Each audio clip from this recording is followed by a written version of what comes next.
Okay, it's 6 o'clock, so we'll go ahead and call the work session for Hudsonville Public Schools to order for September 26th. All board members, including our newest board member, are present, with the exception of Larry Kaplan here. Welcome. Pleased to have you here tonight, Andrew DeWitt. And again, Larry may show up in a few minutes, but as of right now, he's excused absent. So we'll go ahead and start off with an approval of the agenda, please. Can I have a motion? So moved. Motion by Don Steeden. Support. Support from Chad Tuttle. Any questions or comments on the agenda? All in favor, please say yes. Yes. Opposed, no. Motion carried. Next up, we have the teaching and learning feature, Jumpstart Summer School. And who's kicking this off here? I am not. I'm going to turn over to Kathy to start. Okay. Okay. Yeah. Amy's not able to be here tonight, so I'll turn over to Kathy. I'll take this. Kathy and her team. So All right. So when we began envisioning our summer school for this past summer, we started thinking about it last school year, and we were really hoping to provide social interaction for our students, not just with their friends, but also the possibilities of making new friends. We also know that the summer side is a real thing, and so we were hoping to review grade level readiness skills just in time for school to begin. And we wanted to have also that familiarity for the students around buildings and routines of school, and also some study and organizational skills. So some details about our Jumpstart program. Overall, from kindergarten through 9th grade, we had 52 staff members participate and 15 bus drivers. And then student-wise, we had 163 kindergarten through 5th grade students participate, students from each elementary building. We had 76 6th through 8th graders and 23 incoming freshmen. Our elementary and middle school, the Jumpstart program ran for 3.5 hours each day for 4 days a week, and it ran for 3 weeks. Each individual building housed their own Jumpstart program in their building, except for Forest Grove, because it was under construction this summer. So Forest Grove was housed at Jamestown Upper with the Upper program. We provided transportation to and from, as well as breakfast and lunch each day. And a look at the day for those middle school and elementary kids. They had a chance for connection with their peers every day, as well as breakfast and lunch.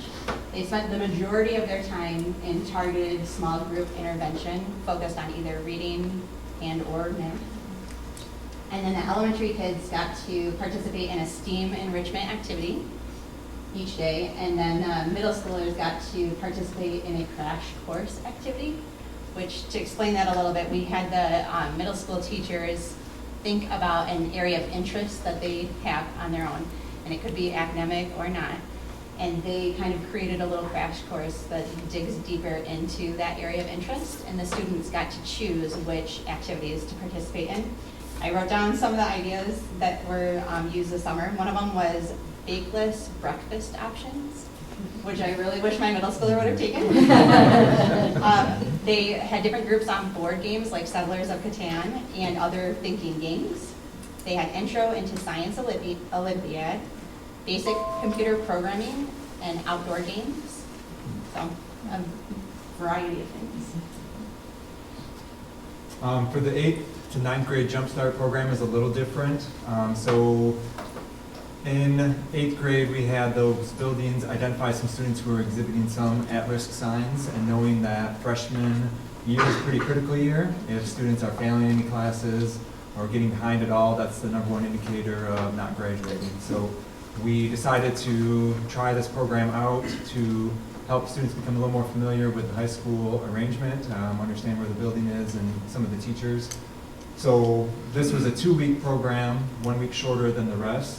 And these students came in, had a connection hour and breakfast, some ELA and some math, kind of foundational stuff to get them ready, get their brains situated for the year. And then we had exploratory segments that included building tours, overviews of extracurricular activities, and even a tech center visit. So really trying to help them get that first foot forward, if you will, and increase the chances of their success. And then the other segment that we haven't talked about yet was the high school credit recovery. So every summer, we try to give students an opportunity to make up credit that they had missed over the school year. And we had 74 students participate, or sign up at least, 6 teaching staff, and the number of courses completed, 52. So we were able to recoup 52 credits worth, which is substantial. You know, it could always be better, but feel pretty good about that. Just a couple of words about that. Really, it's an additional opportunity for them to get credit, and we've run it the last 2 years all virtual, so they don't ever have to come in unless they are taking the final exam. That's the only time they have to be in person. So we want to provide more flexibility for them and their families, as well as their staff.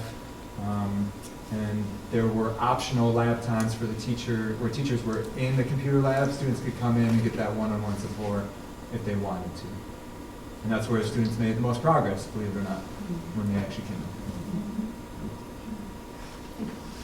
Great, we'd like to spend this next section on some perception data that we gathered. And so after our summer school session, we surveyed our instructional staff, we surveyed our families, and we surveyed our students. And we'd like to share some of their feedback with you. And we also noticed that a lot of the feedback really fit under like growth in certain categories. So this first category that we noticed a lot of feedback come back to us from was in the area of social skills. So Sarah and I are going to tag team these, but they're great. They're great feedback, and they help us. They've helped us to celebrate, but also to grow from what they've shared with us. The first one is that students created genuine relationships with other students.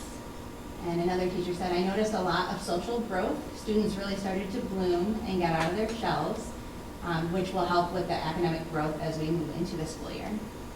And one instructional staff said that there was growth in community building and empathy.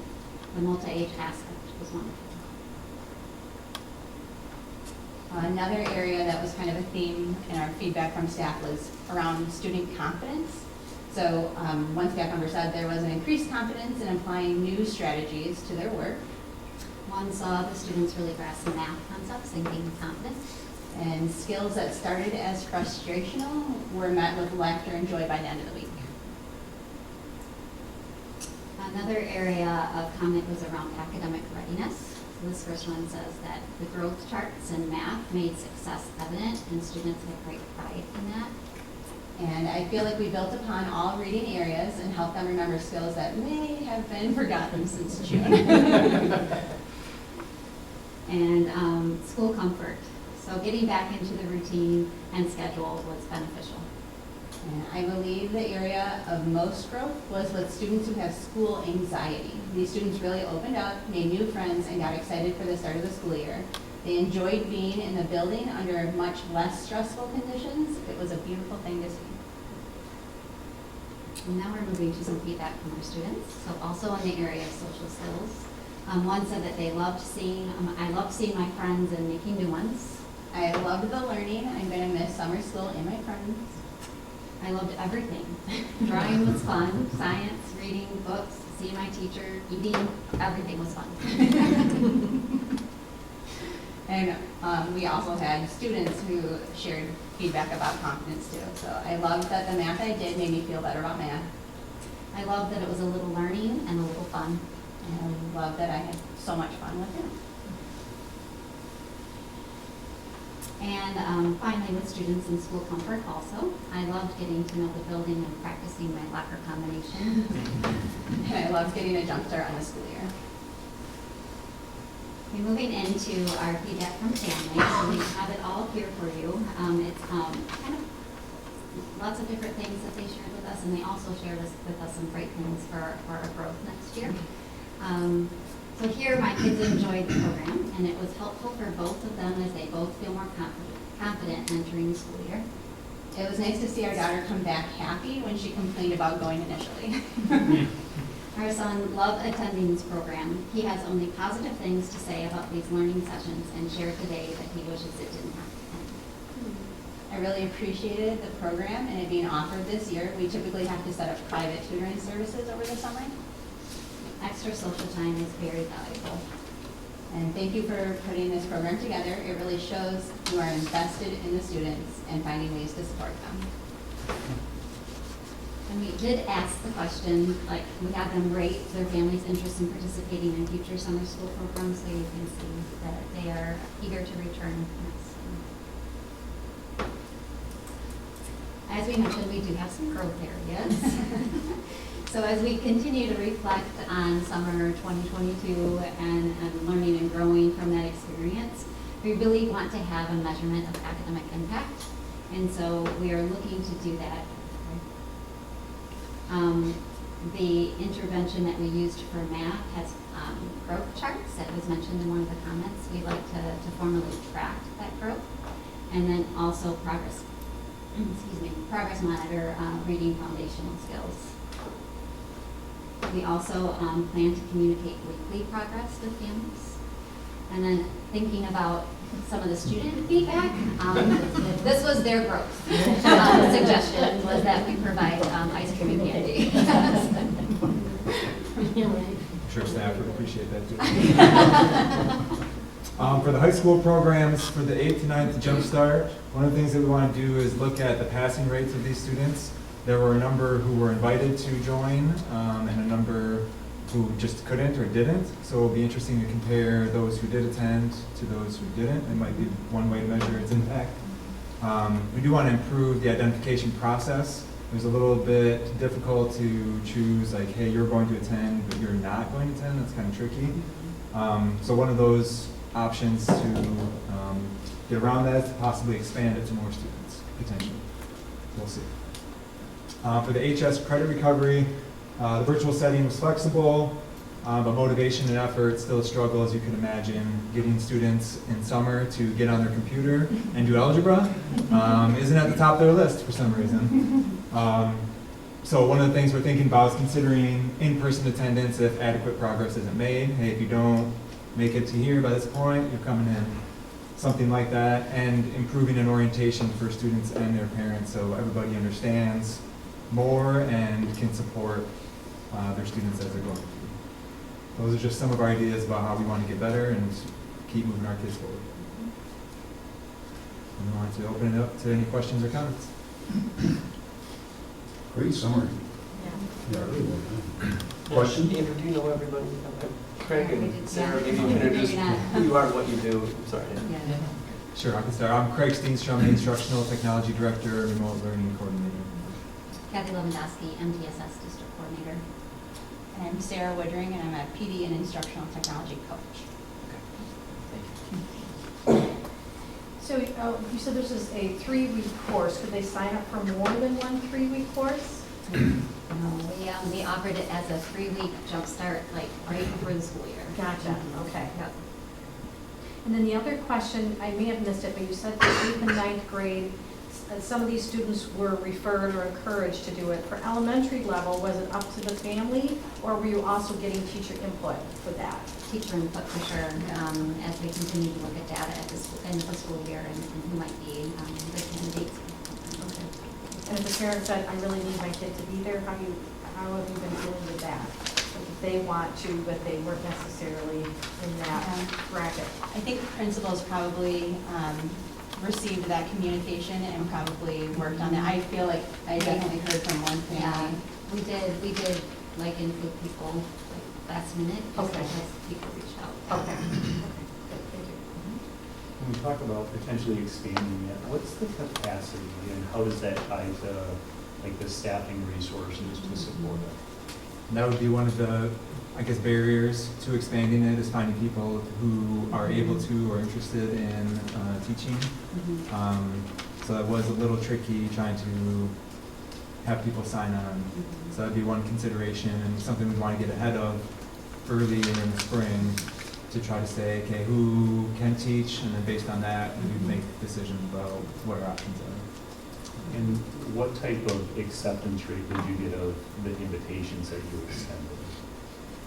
That's a good question. For elementary? Elementary and middle were high. Like they were eager, parents were eager to accept. Yeah, the 8th to 9th grade, we had 24 people sign on. I think we invited 30, and we probably had 16 or so who attended most or all of the days. And then high school was pretty much, hey, you're doing this. They didn't really have a choice. And they didn't really have to sign up, they just had to sign in and get work done, so. At the elementary and middle schools too, we're hoping to keep the intervention groups small, so that is a consideration as well as we look at staffing, student ratio. We want to try to keep the ability to group small so that we can have the most students. So hopefully after the year, more teachers will talk to each other about the experience, and hopefully we'll get more people who are interested in it. Last year, each building was a little bit different on how many teachers they had, so how many students they were able to invite in order to keep those groups small. So we didn't limit it, it was just however many teachers were interested, that was kind of where the number came from. So hopefully next year we'll be able to do the same thing and we'll get even more teachers. And Craig, why did we default to virtual as opposed to in-person for the high school? So I took over from Rick Bolheis, counselor at the high school. He was the coordinator last year, and that's how they did it last year. I think a lot of that had to do with just COVID concerns, and based on their feedback, we decided to kind of continue with that, see how it went. Because like I said before, the flexibility for students enabled them to still take the trips that they might want to take. And wherever they have Wi-Fi, they can still make progress on their courses. So I guess we're still trying to determine whether or not that's best, or if there's some kind of in-between ground for next year. Well, thank you, phenomenal results. Okay, any other questions from the board, comments? Yeah, really well put together. Great program. We talked about this earlier, a number of months ago, on how this was going to be structured and rolled out. And great, great update, great program. And sounds like some good lessons learned. Ice cream and candy is a no-brainer, right? That's some young man or woman who mentioned that. But yeah, nice job. Thanks for giving us the update. Yeah. Thank you. Thank you.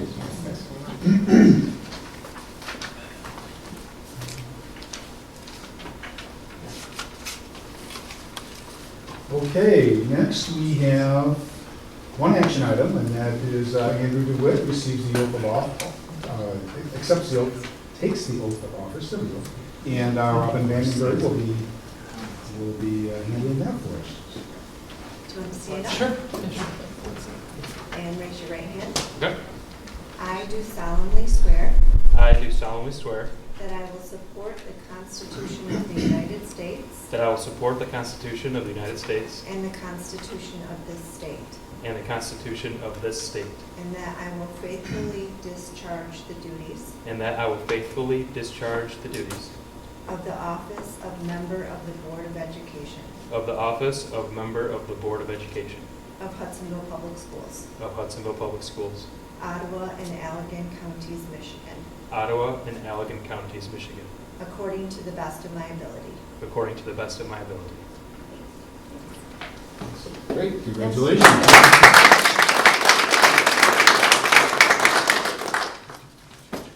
Okay, we tell them about the new board member treats. They're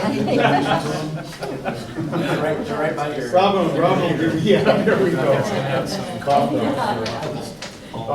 Okay, then we move on to discussion items. First up, we have the Auditors Report. We're starting with the big one here. Yeah, getting it out of the way.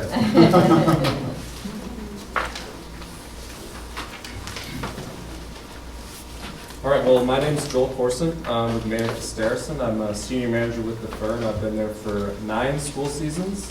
What we have here for you tonight is your actual financial statements. That's the large packet that you've received. Then we have a abridged version, essentially, call your highlights, whatever you want to call it. This will hit the key areas of the audit in a bit more concise, a bit more user-friendly format. Any questions throughout, feel free to interrupt or chime in, whatever you feel, and then certainly at the end if you have anything left over. If I could, Bill? Absolutely. Queue it up for it, yeah. So I just would like to take a few seconds to just thank Maynard. This is the first year they've done our audit, and just like to appreciate just the firm that Joel's a senior manager, and on our job we were staffed with a senior manager and a partner this year. And it was a struggle with other firms to get that level of staffing, and it just made everything so much better. So I just want to thank them for that. I'd like to thank Jody Martini sitting out here. Joel and I were just sitting right by her. She led the audit in our office and really did a fantastic job. And it's a big deal when you switch. I think Joel would agree. Yeah. When you switch from firm to firm, just all the new mapping and routing. And then also new and under Jody's leadership, we had a new senior accountant in our office, Stacy Johnson. She's also a parent in the district, and we had an open position last August, and Stacy took it, and she's just doing fantastic work. And then I would be remiss to not mention everybody in central office does a lot with the audit. It just wouldn't happen. I mean, the special ed, curriculum, HR, superintendent's office, everybody, we all love to see the auditors come. We don't mind seeing the auditors go. But they get a workout. And then and taking some of the steam away from this presentation, but we do have a clean report. I know you saw that over the weekend, but it wouldn't happen without our directors, our principals, admin assistants, teachers, and just the leadership of Doug's cabinet in central office. We work really hard on compliance, and it definitely is a team effort, and it makes, sometimes you wonder what I even have to do, Mark. Yeah. But yeah, it's an amazing team. So thanks for that interruption, Joel. Yeah, no problem. Can we skip one more? Just a quick background on how the audit process works. We are new to the district, as Patrick said. Essentially, the audit starts in May or June. We come out there for preliminary work. That's where we really hammer home on a lot of the internal controls, fraud testing, all that sort of thing. After we wrap that up, usually we're in our interim phase where we're cleaning up anything that we didn't get to while we were out there during May or June. Answering any questions that the finance team may have. Again, to Pat's point, the finance team here is excellent. I'm not sure they asked a single question in that interim period. They were very much ready to go, and we actually got out there for final, which occurred in mid-August. And then we're sitting here tonight with the final board, or not yet board approved, but we're sitting here with the final audit report. Yeah, on that first slide, back to one, if you don't mind. Audit results, Pat already mentioned it. There is an unmodified opinion. That's the highest level of assurance that we as auditors can provide. It essentially means there's no adjustments that we're aware of to modify the report in any way that's of a material nature that would affect the user's usability of the financial statements. One more slide forward, Siri. There we go. This way? Yep. The format, if you compare our report to last year's report, is quite different. The bulk of the opinion is identical. Essentially what we did is we moved the opinion that says it's unmodified, it's great, up to the front. Not sure why we didn't have that there in the first place, but that's just the way of the industry. One more item in terms of just results in general. We implemented GASB 87, which we've been probably, not us for your board, but we as a firm have been talking about for 4 or 5 years. Essentially, it brings all those off-balance sheet leases, so operating leases, as you probably have heard them called in the past, they're now all recorded on your balance sheet at the full accrual level. In the case of your district, you see it up there, there really wasn't a significant impact. For the most part, you own all your buses, technology, all that sort of thing that you might otherwise lease. And again, I had my thank you up here. Pat already stole it, but the accounting team is excellent. That does extend to the curriculum, to the superintendent, up, down, one of the strongest teams that I've seen personally at least. Getting into the actual financial statements, the next slide. The next couple slides focus on the management discussion and analysis. It's the only section of the financial statements that you'll find comparative information, so in that way it's very useful. You can compare it directly to how you performed last year. First item on the list is your foundation allowance. Nothing that you did, it's just as a district, your foundation allowance was increased from $8,100 per student up to $8,700 per student. That is quite a large increase. However, in the prior year, you didn't get any increase at all, so it's more or less just makeup for the last year's flat foundation allowance. Another key item at your district, as you can walk out the door and see, there's construction going on. In the case of your district, it's quite significant. There's still, your bond was issued for $82 million back a couple of years ago. This year you spent $38 million. Almost all of that was in your bonded capital projects fund. There was a little bit here and there outside of that sinking fund elsewhere. That did result in an increase in your capital assets of just under $30 million. Again, that's on the full accrual level. With bonds comes debt, so you do have a pretty big outstanding bond obligation, $236 million across all long-term obligations. Specifically bonds, that's about $216 million of that balance. The rest is school bond loan fund borrowings, which is essentially a financing program from the state that you can utilize to pay off some of those bond payments.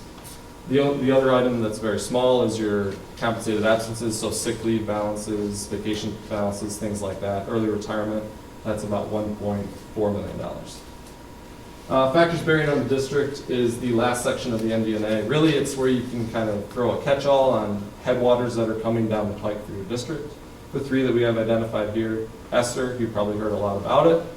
Your district has a significant amount of 11T money. Of the allocation, I think it's $6.8 million here. You've spent very little of it, so that's a lot of funding that's going to be coming down the road in the future. And there are a lot of restrictions on that money in terms of where you spend it, community involvement, things of that nature. So that's one thing that's coming down the pike in terms of board responsibility, helping to facilitate some of those discussions. Student counts are always uncertain. They go up, they go down. In district or statewide in general, they're generally on a decline. And then just the last caveat there, schools are funded primarily by the state. The only other portion, or the other significant portion, is property taxes. So they're all heavily dependent on the economics of the state of Michigan. The last one's kind of a cheat. We don't actually have a section. That sounds good. There's no actual section that says new for 22. We just like to throw it in there to highlight a few things. We already mentioned ESSER.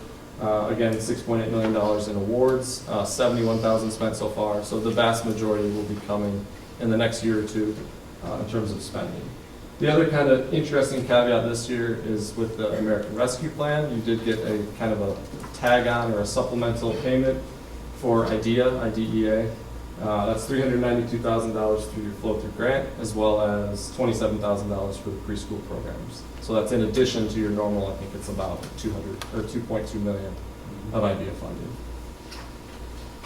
So that's the end of the MD&A. Are there any questions before we jump into the actual statements, the balance sheet and whatnot? Very clear. Very clear to get together. Yeah. Probably more so than we've seen in the past. Great. So this is the first actual financial statement that you'll see. This is your full accrual statement of net position. So if you're from a for-profit industry, it's basically your balance sheet.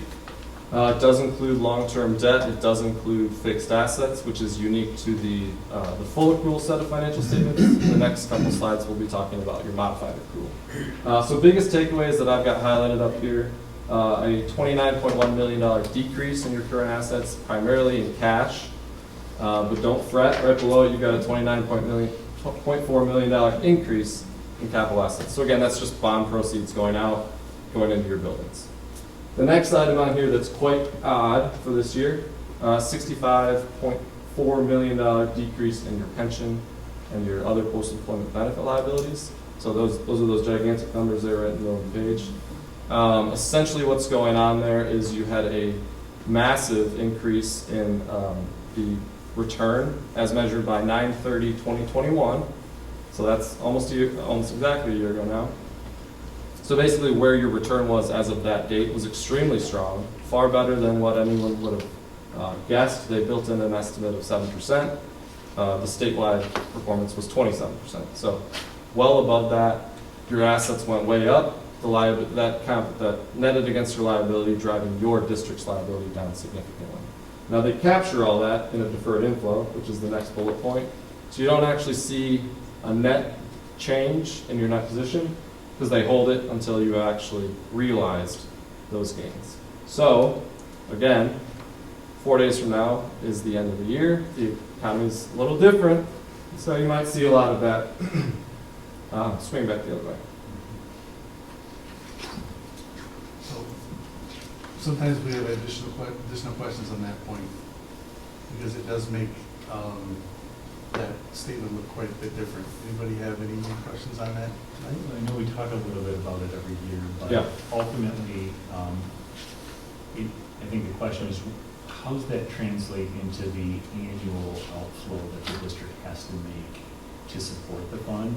And Yeah. what, if anything, have we seen happen to that, and might we predict would happen to it in subsequent years? So early, in the earlier slide, we talked about like future headwind. I'm wondering if that also isn't a future headwind if inflation stays high and investment returns stay low. Sure. Yeah, probably the best answer is we don't know yet. Best guess would be in the short term, meaning probably 3 to 5 years, there should be very little impact on how you actually have to meet those obligations. Essentially what you pay per year is your effective rate for retirement, which is about 27%. And then you add in, it's called 147C. The state pays it to you, you turn right around and you cut a check right back to ORS. So that 27% pension rate shouldn't change much because it's already built into all the different pension plans. The 147C money, even if that goes up, they're just paying it to you and you pay it right back. So your outflow should not change much. It feels a lot like this year's decrease. Temporary. Yeah, this decrease in the state liability is going to go back up. So we'll probably be right back in the same position relatively next year. Yeah. And I mean, to comment on just the question in general, what's kind of the long-term plan? When they started the net pension, when we had to record it, which I think was 7 years ago now was the first time, they had I think it was a 15-year plan to pay it off. And for the most part, I think it's gone up in that time period. So really all you as a district can do is continue to make your payments as they do, which you've always been doing. And the inflation question is scary, for sure. Next slide. This gets into modified accrual. So this is your fund basis, probably what you're much more comfortable with looking at. So you see fund balance here, whereas the previous slide was net position. Biggest takeaways here, $45 million right in the middle, still to be spent on your bonded activity. And then the total non-major funds is just an aggregate of your food service fund, which is very small, your community ed, your student activities, and your sinking fund. The debt fund looks really small compared to the one to the left. It's a not-for-profit fund. Basically, you pull in property taxes, you cut a check for your bond payments. It's supposed to be low, so there's no red flags there.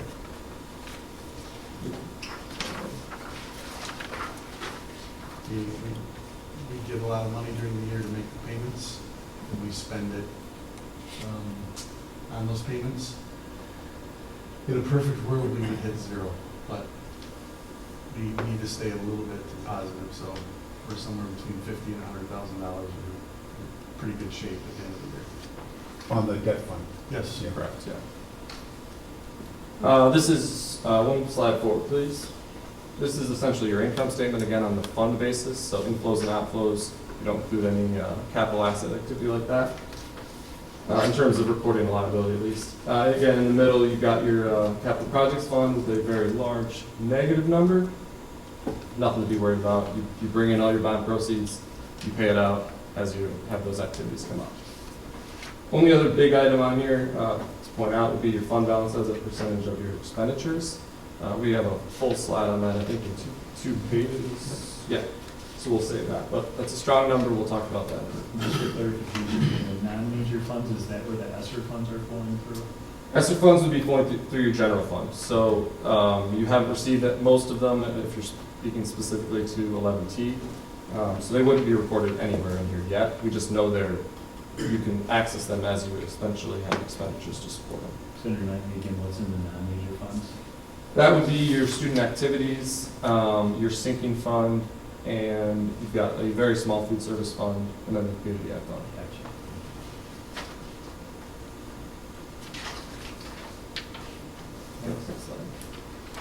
So the RSI page is square in the middle of your financial statements. As board members, commonly this is the most important page to you. We commonly call it the report card for the administrative team. If you look at the numbers on the right, the biggest ones here, 901, positive, meaning you brought in more revenue than you budgeted, always good. And then the expenditures, positive again, which means that you spent less than you budgeted, also good.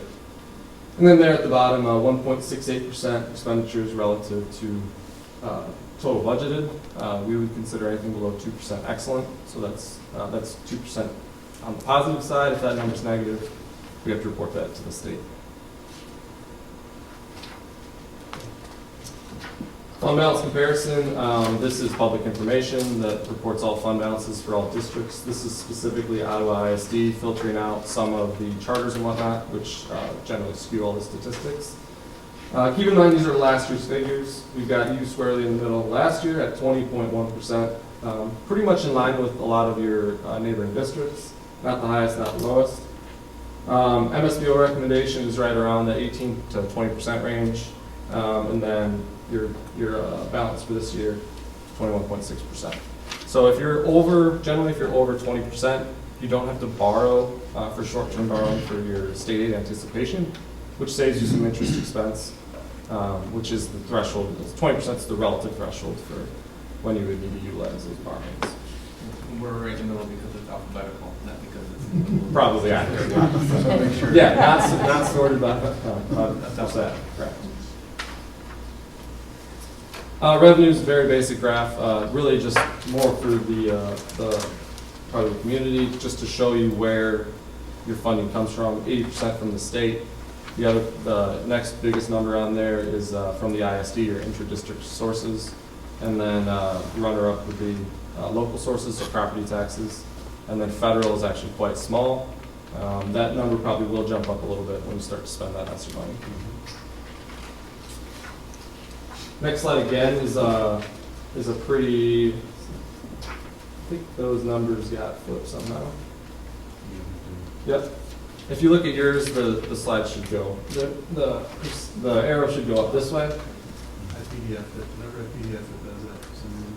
Yep, the printed versions should show you the representation. So 2022, you're just under 90, and then 2020, you're just under $80 million of total revenue. So again, it shows you as sliding up in terms of revenues, which is where you want to see, and then it also shows you representation of large amounts of state funding. I appreciate this graph for a lot of reasons, but I think one of the things that people tend to forget is that property taxes is such a small amount of what is actually part of the state funding. And I think there's a misnomer there, probably because before Proposal A, that was a different story. But I appreciate seeing that in a graph form as a reminder. The next slide is, again, an oversimplified representation of how you spend your money. The big blue, 2/3 of it, 64% to be exact, is for instruction.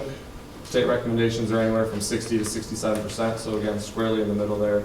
Essentially means that every dollar the district brings in, 64 cents goes straight back to instruction, right in line with statewide standards. And then this one, this one's also flipped as well. So you would see 2022 would be right about just under 90 million, and then 2020 would be about 75 million again. And you'll see just kind of a slight increase in terms of instruction, same with support. They pretty much follow your revenues shot for shot. the graph's right, the years are, the 2022 Yep, and exactly. 2020 are just flipped. Yep. So that's kind of the end of the actual financial statements. The section after that would be your notes. So basically we give you a bit more description on some of the things that we find to be important. The first one is just a summary of your accounting policies. If you read that relative to what it was last year, it should be very consistent. Just a few items that we highlight here. The middle one, your bonded funds are all audited in accordance with section 1351A. So what it means is we're pulling the AIA forms and the actual invoices from your contractors and your vendors and whatnot, and looking at where you're spending those dollars, making sure they're in line with what the bond was originally for, among a few other things. Sinking fund, essentially the exact same thing, except the section's different because it's not quite bonded, but they are kind of brother-sister sort of relationship. Note 2 talks about your investments and your deposits. So you do have a quite large balance of investments. That's, again, purely because you have a lot of bond money that's yet to be spent. So it's invested in MILAFs are extremely common for districts, and then you also have some treasuries where those funds are sitting. Most of those funds, I know for instance, the Freddie Mac and probably half of the treasury notes have already, they've already hit their maturity, so they're not that long term. The credit risk is very low on those. Note 4, we already talked about capital assets a little bit, but you, again, do have a large bond. You added $37.6 million in additions that offsets against depreciation for your net increase year over year of $29.4 million. You do also, on your net position, you'll see a number that's called net investment in capital assets. Essentially what that is meaning that your capital asset base is being depreciated slower than how you're paying off your bonds, meaning that the assets that you borrowed all that money for are more valuable than what you originally borrowed. That's a good thing. You want that number to be positive. Long-term obligations, again, just kind of in relation to the capital assets right above it. Total balance of 216 or 217 million in your general obligation bonds. That's down about $13 million from last year, just meaning you made all your payments on time. School loan revolving fund, kind of the opposite, was 10.7 last year. It's up to 17.9 this year. And some of that money, so essentially it's a combination of your school bond loan fund and your property tax proceeds that go in to pay off those bonds. Can we ask, as I was reading through the notes, because the school loan revolving fund, we get at a very low interest rate, or we did. Yep. How is that rate pegged, and what's going to happen to that rate? That is a good question. That rate does change significantly. I don't know specifically what it's tied to. So since the law changed, we used to be capped at 3%, it didn't go below. And then there was a change in the state law. So the first time it came out was for quarter 2, and that's what's in the financials because the last day of quarter 2 is June 30th. That was 1.16%. The quarter 3 rate we ran is 1.86%, and the new rate for quarter 3 will be out Monday, and the prediction is just under 3%. So 2XX. It'll be just under 3 for quarter 3, and then that'll be the quarter 4 2XX, but it's set by a quarter. So it's still far cheaper than what we're paying on the other bond By far. amounts. Yeah. So it's still a great deal, but maybe in a future meeting, we can hopefully know over the course of the next several years. I know we expect to continue dipping into that fund for a while, and what type of interest rate risk that poses, because over time, every percent right now is 180 grand. Yes. And so when we went this time to Treasury, our projections there were very conservative, and they always are. And part of that is their requirements, but we were projected we'd get out of the fund in 2043. And after, I would say, Dr. Vanderjack and the construction team decided to move up the field house and sell, so we could sell more bonds because we were going to spend more money. So we spent so much money, and we actually sold those bonds at 2.78%. That helped us an amazing amount. So then the projection came down to 2039 to get out of the fund. And now, if the sale all takes place the way we expect it to, we're able to sell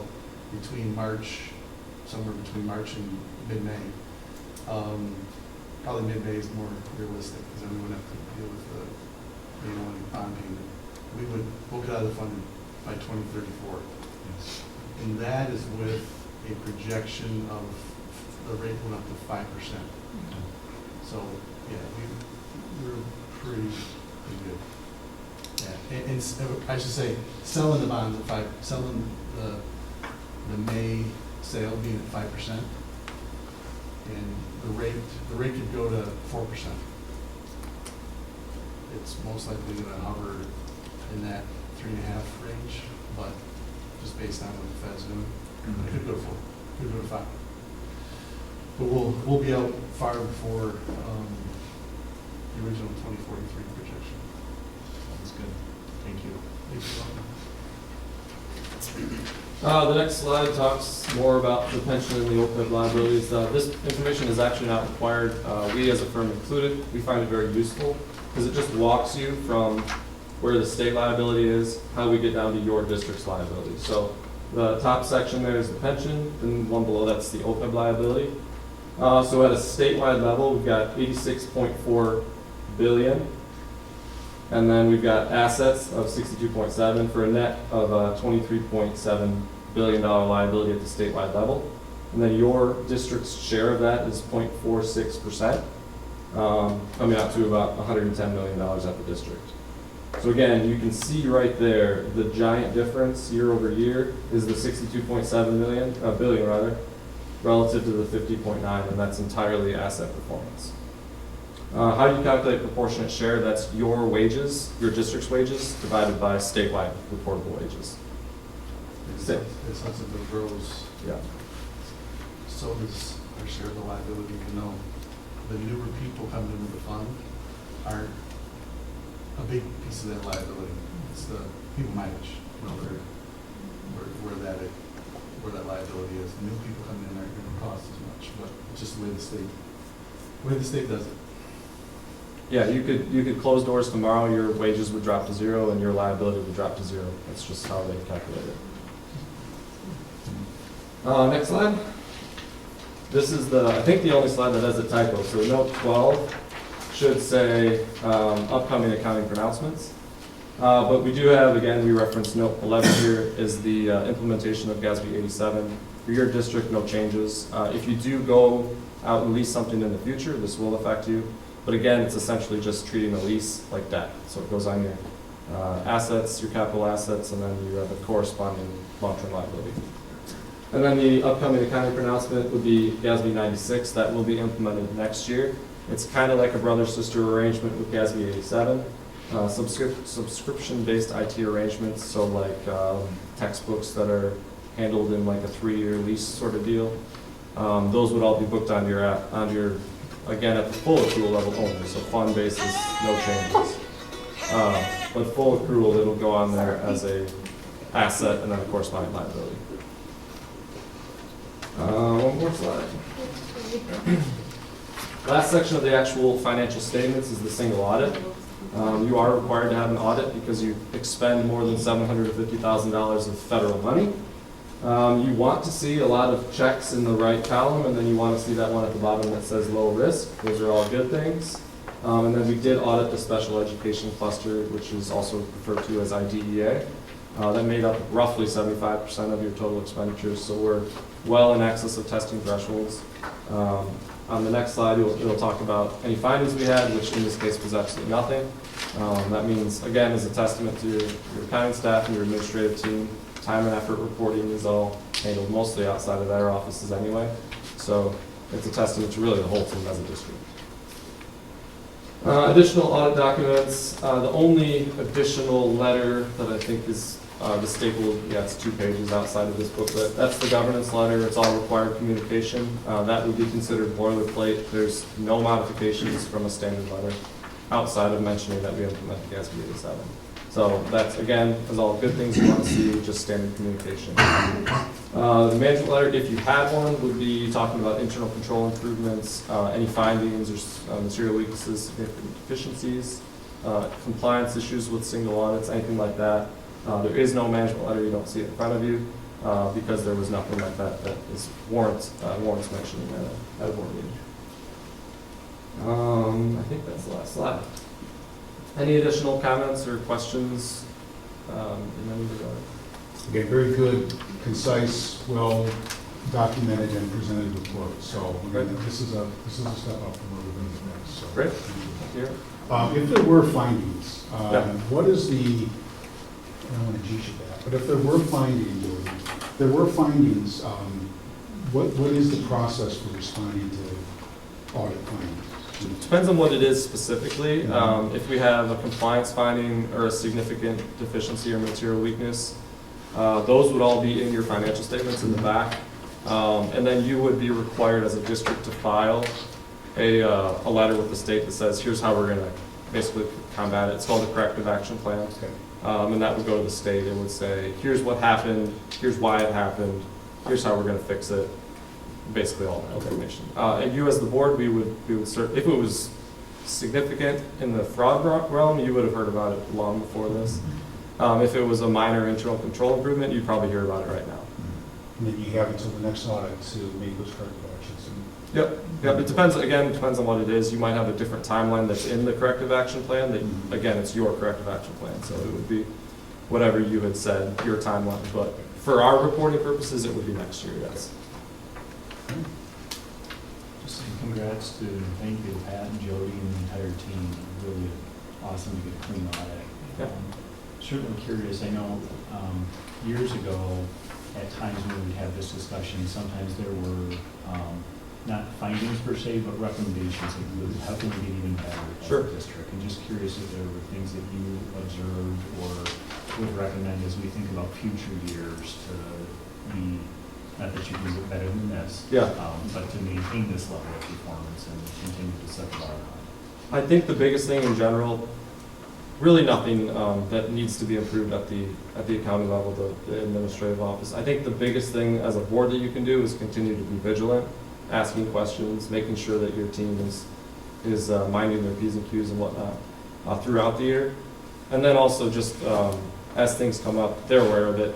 Call us or call really anyone in the industry and get on the front edge of any problems before they really become problems.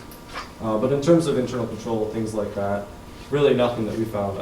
Truly, it might be the strongest team I've ever worked with. From top to bottom, they have a very talented team. That's high praise. Thank you. And I give credit to Dr. Vanderjack as well, too, and Pat, because I think you guys had seen as well that we needed some additional staffing, and I think you've chosen a good staff team, and that's definitely made it smoother for everyone, so thank you for that. Good. Other questions, comments? We need to take action on this? No action required on this in October. Okay. Thanks. Yep, we'll be Good, back. thank you very much. We appreciate it. Good job. Good job, Thank Jody. you. Thank you.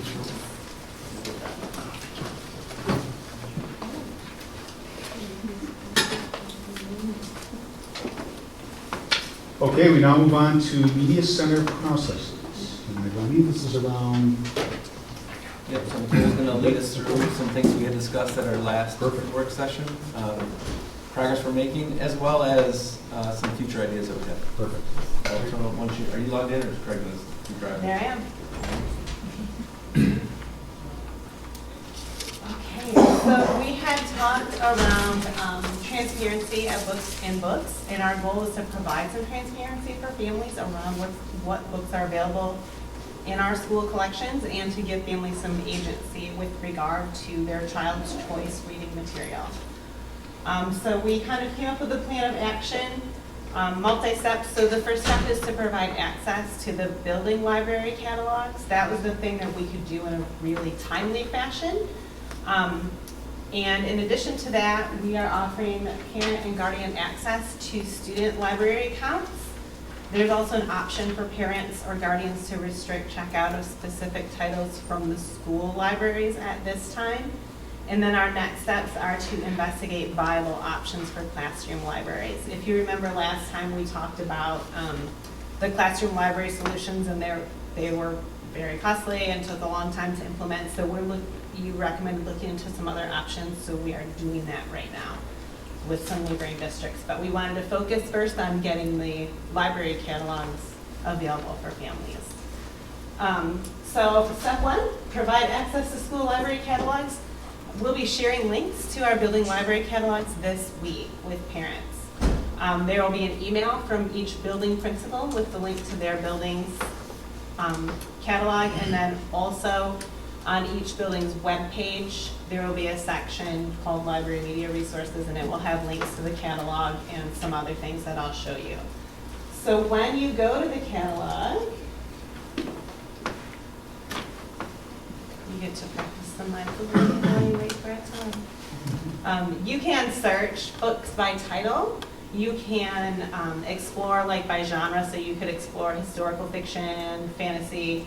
You can browse, books by newest. So for example, I just pulled up Georgetown's library here. And if I wanted to see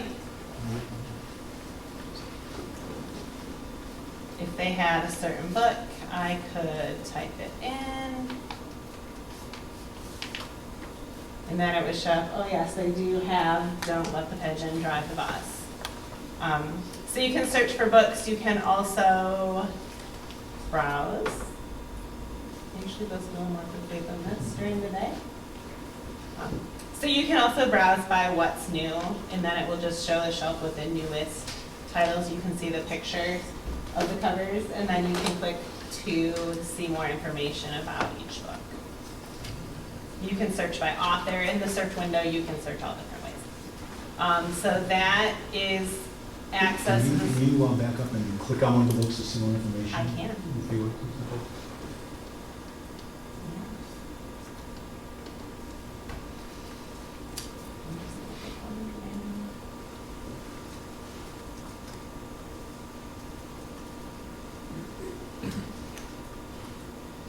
Wales it is.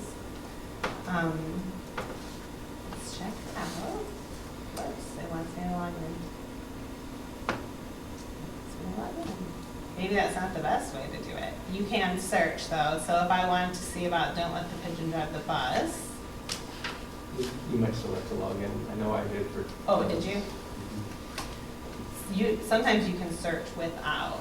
So here you can see, this is the MARC record, so this is the librarian version of spreadsheets. So it's the detailed record, but this has notes about awards that it's won, and then you can cancel that. You can see more information. Here's the summary, and then these are some of the topics. That it's about pigeons, it's a humorous story, and you can see some awards that it's won.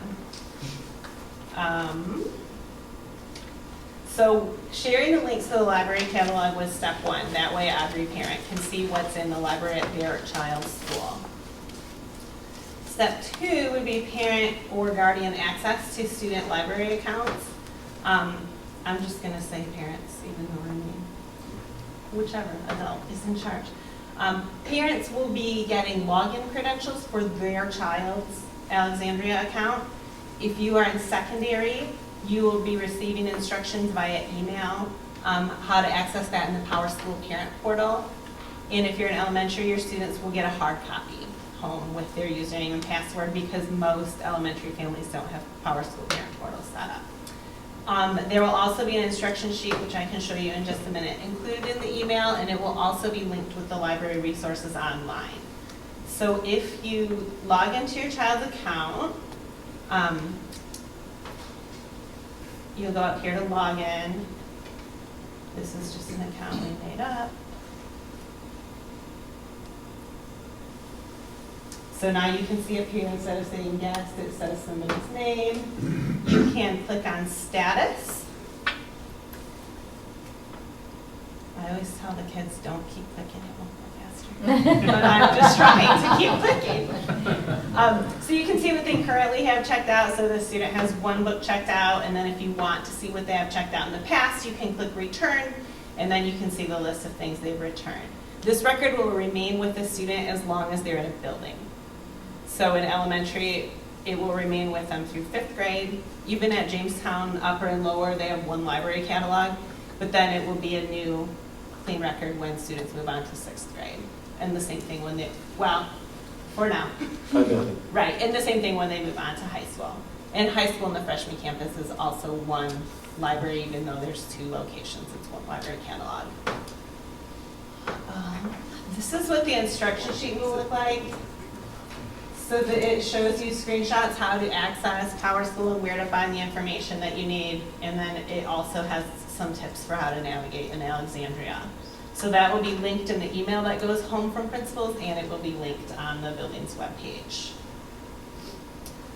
We also have an option for parents or guardians to restrict checkout of specific titles.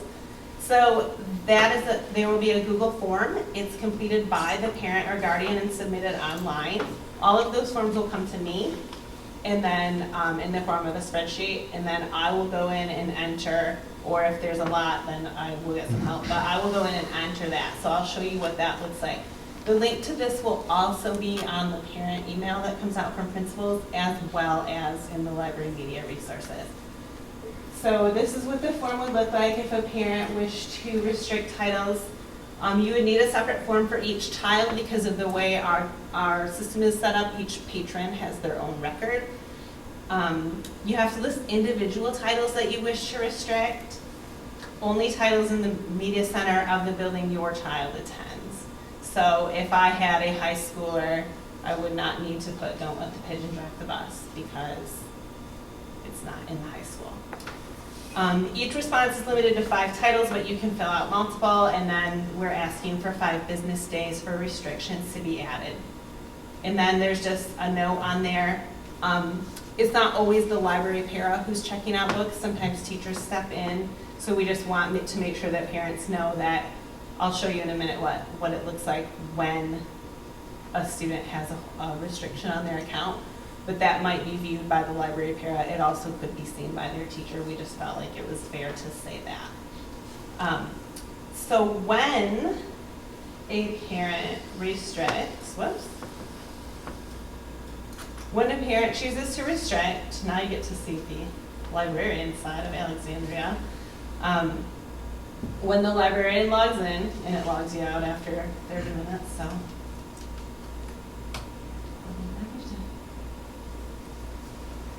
When I go to pull up my student that I used as an example,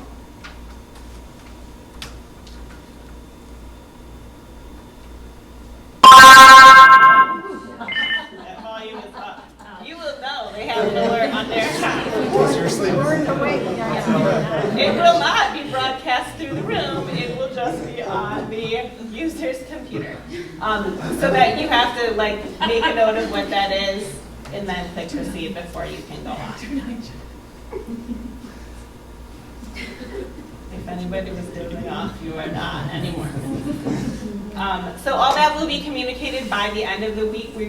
We have had amazing partnership from our tech department. Jeff Schmucker and Michelle Jacobson have done an amazing job of connecting everything that needed to be connected between Power School and between Alexandria, because we haven't had it before where we've had students log into their own Alexandria accounts. That's always happened on the librarian end. So they have put in tons of work to make sure that that's going over smoothly. So we just want to make sure we get all of that sent out by the end of the week with their support to make sure we don't miss anyone. And there very well could be, that we have Power School login, potential issues with parent has Power School login, get a hold of our tech department like we always have.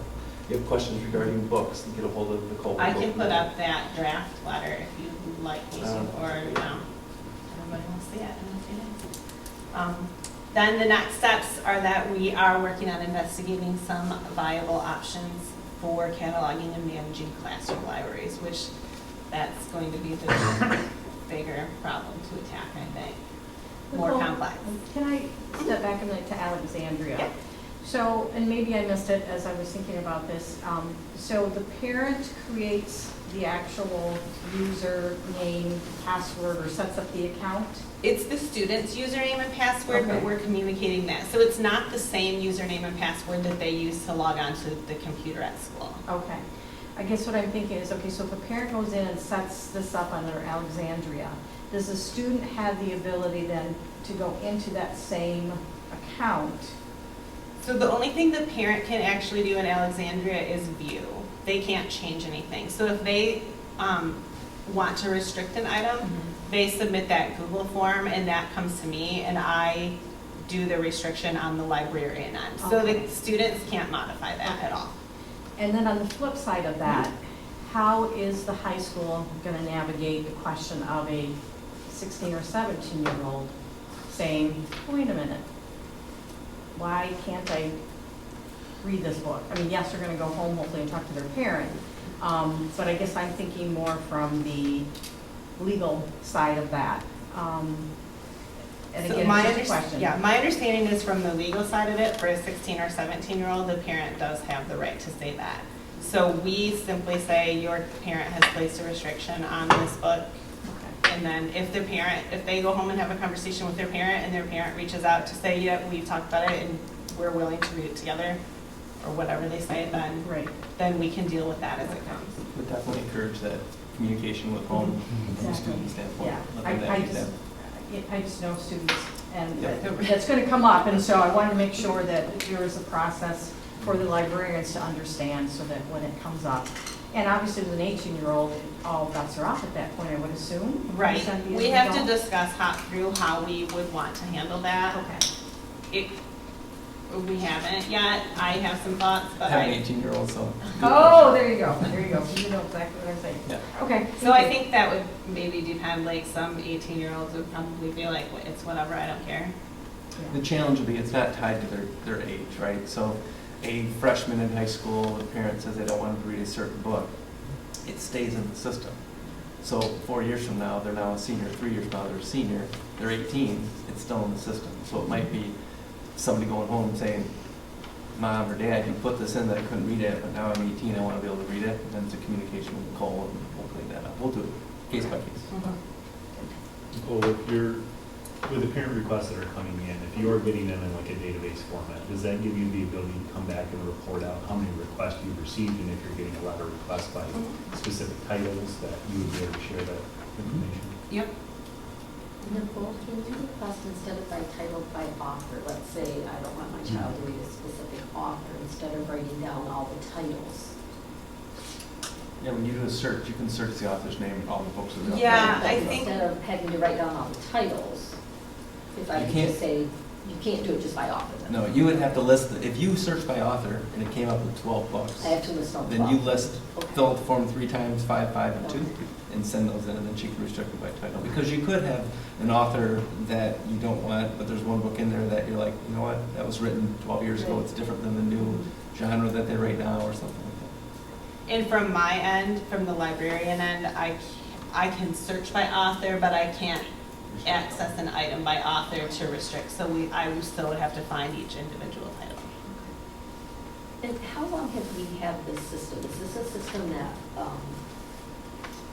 do all schools have some type of system like this that catalogs their libraries? And how long have we had Alexandria? We have had Alexandria. Well, we got Alexandria when I was pregnant with my now 13-year-old. So we've had, I distinctly remember sitting in meetings In this district? in this district. Okay. And prior to that, we used a Follett product that was no longer supported. There are other brands, other companies, so most districts that are large use one of those systems, or a system of that type. There's probably others, but those are the two I know the most about. Nicole, the investigating the options for the classroom libraries, again, are you thinking of an Alexandria solution for that as well, or would that be a different solution? So when we talked last time, Mhm. the recommendation was to look at some different solutions. So like we can keep Alexandria on the table as a possibility, but then also explore if there might be some that might be a little less complex in how we have to enter items. Okay. One of the conversations is also, where's the overlap? So if we look at our books in our classrooms and we say, well, they're already listed in this library, then that might take care of part of the issue. Sure. If half of the books in the classroom don't exist in this library, that's another thing we have to explore. And how do we get them included, and then there's sign out, and when we don't have a loud alarm system that you have with your computer in the classroom, things like that. So. Other questions, comments? Nicole, again, what's the timeline for when communication will go on to parents on this? For Alexandria, this week. Maybe tomorrow. We have one. We're trying to figure out one thing. But hopefully tomorrow or Technology Wednesday. piece, so. We'll definitely be by the week. Awesome. So, I'm sorry. Nicole, who enters all, as new books come into the district, who enters all this into Alexandria? Do you or? So there's the several different ways that can happen. Right now, our library paras do a lot of that. You can also download the records and add them in, but like you don't want just any, like we wouldn't want student volunteers doing that, for example. So yeah, there, you can create a record or you can do what's called copy cataloging, where you can download a record and import it. Other questions or comments? And thank you for just driving this forward. I know we set the date out there last week of October 1, we'll hear that, and we're, looks like we're gonna meet that date, so thank you. Thank you. Great update, thank you, Nicole. Okay, next up we have Board of Education start time and public comment sign-in. So, as we all know, we've had various conversations as a board about as we meet for work sessions and other meetings, especially work sessions, we cover a lot of information in there. We've had, in work sessions, we've had conversations about how to run work sessions more efficiently. We've talked about start times and other aspects to just kind of streamline the process a little bit more. And this isn't the be-all and the end-all solution. We just, as Doug and I talked about a little bit, we said, well, let's put this one on the table and we can think about it more as a board and continue to evolve our process around meeting lengths and durations and so forth. So I'll provide that context as Doug does explain what we're thinking about here. Sure, so there's two things that I thought would be good to discuss. I know Larry's not here, but maybe this doesn't go into effect ever, or maybe it goes into effect at a certain time. The two things were about the start time of our board meetings and work sessions, and the other one was the time at which we ask people to submit whether they'd like to make public comment or not. I'll start with the start times. As you know, meetings sometimes, I don't know how long we go tonight, sometimes they go late, and a lot of you have jobs all day, and when you're going till sometimes 10 o'clock, the attention and the attention to detail, or maybe the things at the latter end of the agenda, maybe not get the attention that we need to give them. So I guess what I'd ask is that we maybe entertain the idea of starting our board meetings and work sessions, maybe closer to 5:30. I know some districts start at 5 because of that, the length, but I know that we have a couple of people on the board that maybe can't get here by 5 o'clock and go from there. So that was one thing. That allows us to, quite frankly, to have board meetings and work sessions where we have staff that maybe have to go home and then come back. Maybe they can stay here and they work, and then they can still be home and see their families at a reasonable time. We also have events that take place, whether it's a choir concert or a district basketball game that starts at usually 7 o'clock. And if there's a meeting that starts at 5:30 with the potential of maybe seeing our kids in action, which I know some of you like to do. I know I like to do that. So that was just an idea. I don't want to inconvenience anybody on the board. To me, it doesn't matter to me. I live 4 minutes away, so coming back is not a big deal. I know all our board members live in the district because you have to. Otherwise, you wouldn't be on the board. So having that, that was one thing. The other thing is about the public comment time. I know some districts have asked for 4 hours of notification. It would be helpful if we had maybe 2 hours of notification if we had to move the event from one location to another. Right now, if we, last week we had the board work session scheduled for in this room. Fortunately, we didn't have anything in the auditorium, so we simply could move across the hallway without violating the Open Meetings Act by posting the address of the location we're doing it. Sometimes we have work sessions or board meetings where there's a concert going on in the auditorium, or the other auditorium is used for play practice or something like that, and it gives us a little bit more time to adjust if need to, or have to reschedule a meeting. We need 18 hours to schedule a meeting. If we have to change it, we can't just do it in 2 hours, but at least gives people notification that 2 hours ahead of time we have to reschedule it to a different date. I can work with the board members, then what's another date, you can come up with an alternate date. So those are two things that we just discussed. It could be, yep, sounds great, let's do it. Maybe give it another couple meetings before you do it. It could be, no, let's start in January, or no, we're good the way we have it. But I talked to Ken a little bit about it. I know Barb and Ken and I talked a little bit about it, just to get an idea if it's something we want to entertain. Like I said, other districts have made some modifications, and I thought I'm sure that many districts have even gone to one board meeting a month. We just try to hammer everything out. I think we have, I'm not recommending that. I think we have a good system. I just think starting at 5:30, I might be able to get through some of this and get out. to see your families. Thoughts, comments? What's the current sign-in time for public comment? 30 minutes. And you want it to go to what? At 2 hours. No. How- I think how most long- people know if they want to speak to the board. They don't wait till 30 minutes before. Maybe it's, they sign up when they can, but they know. When do we have to have the agenda published by? Within how long? 18 hours. Okay, so there's plenty of time for them to review that if we gave them only a couple hours. I agree with that. I think we need to have some flexibility for opportunities to move if need be, et cetera. Do we know right now, like with Robin, do you know right now, like when people sign in for public comment and what the average is and? The time? Yeah, like we know, like someone signed in today at 11 o'clock to make a public comment, someone signed in at 3, someone signed in at 4:30, to know if by changing that we're making a negative impact. We don't have the timestamp on it when we sign in. I kind of check it like the day before the meeting and throughout the day of the meeting. Couple comments about start time. I'm sure the 7 o'clock start time was for back in the day when people would go home, have dinner, and you want to make sure people could get back in time for a meeting. I don't know how relevant that is. I know for me personally, I tend to have low blood sugar, so if I don't eat before a meeting, you don't want me to be here. We will bring you snacks. So that practical part of it, I don't know if 5:30 is too soon, but I do think for sure we need to move up the general board meeting on Thursdays. I think 7 o'clock is quite late, and expecting staff and administration to stay to do presentations and then say either go home or come back or stay till 7. I think that's probably not the best use of their time. That's my 2 cents.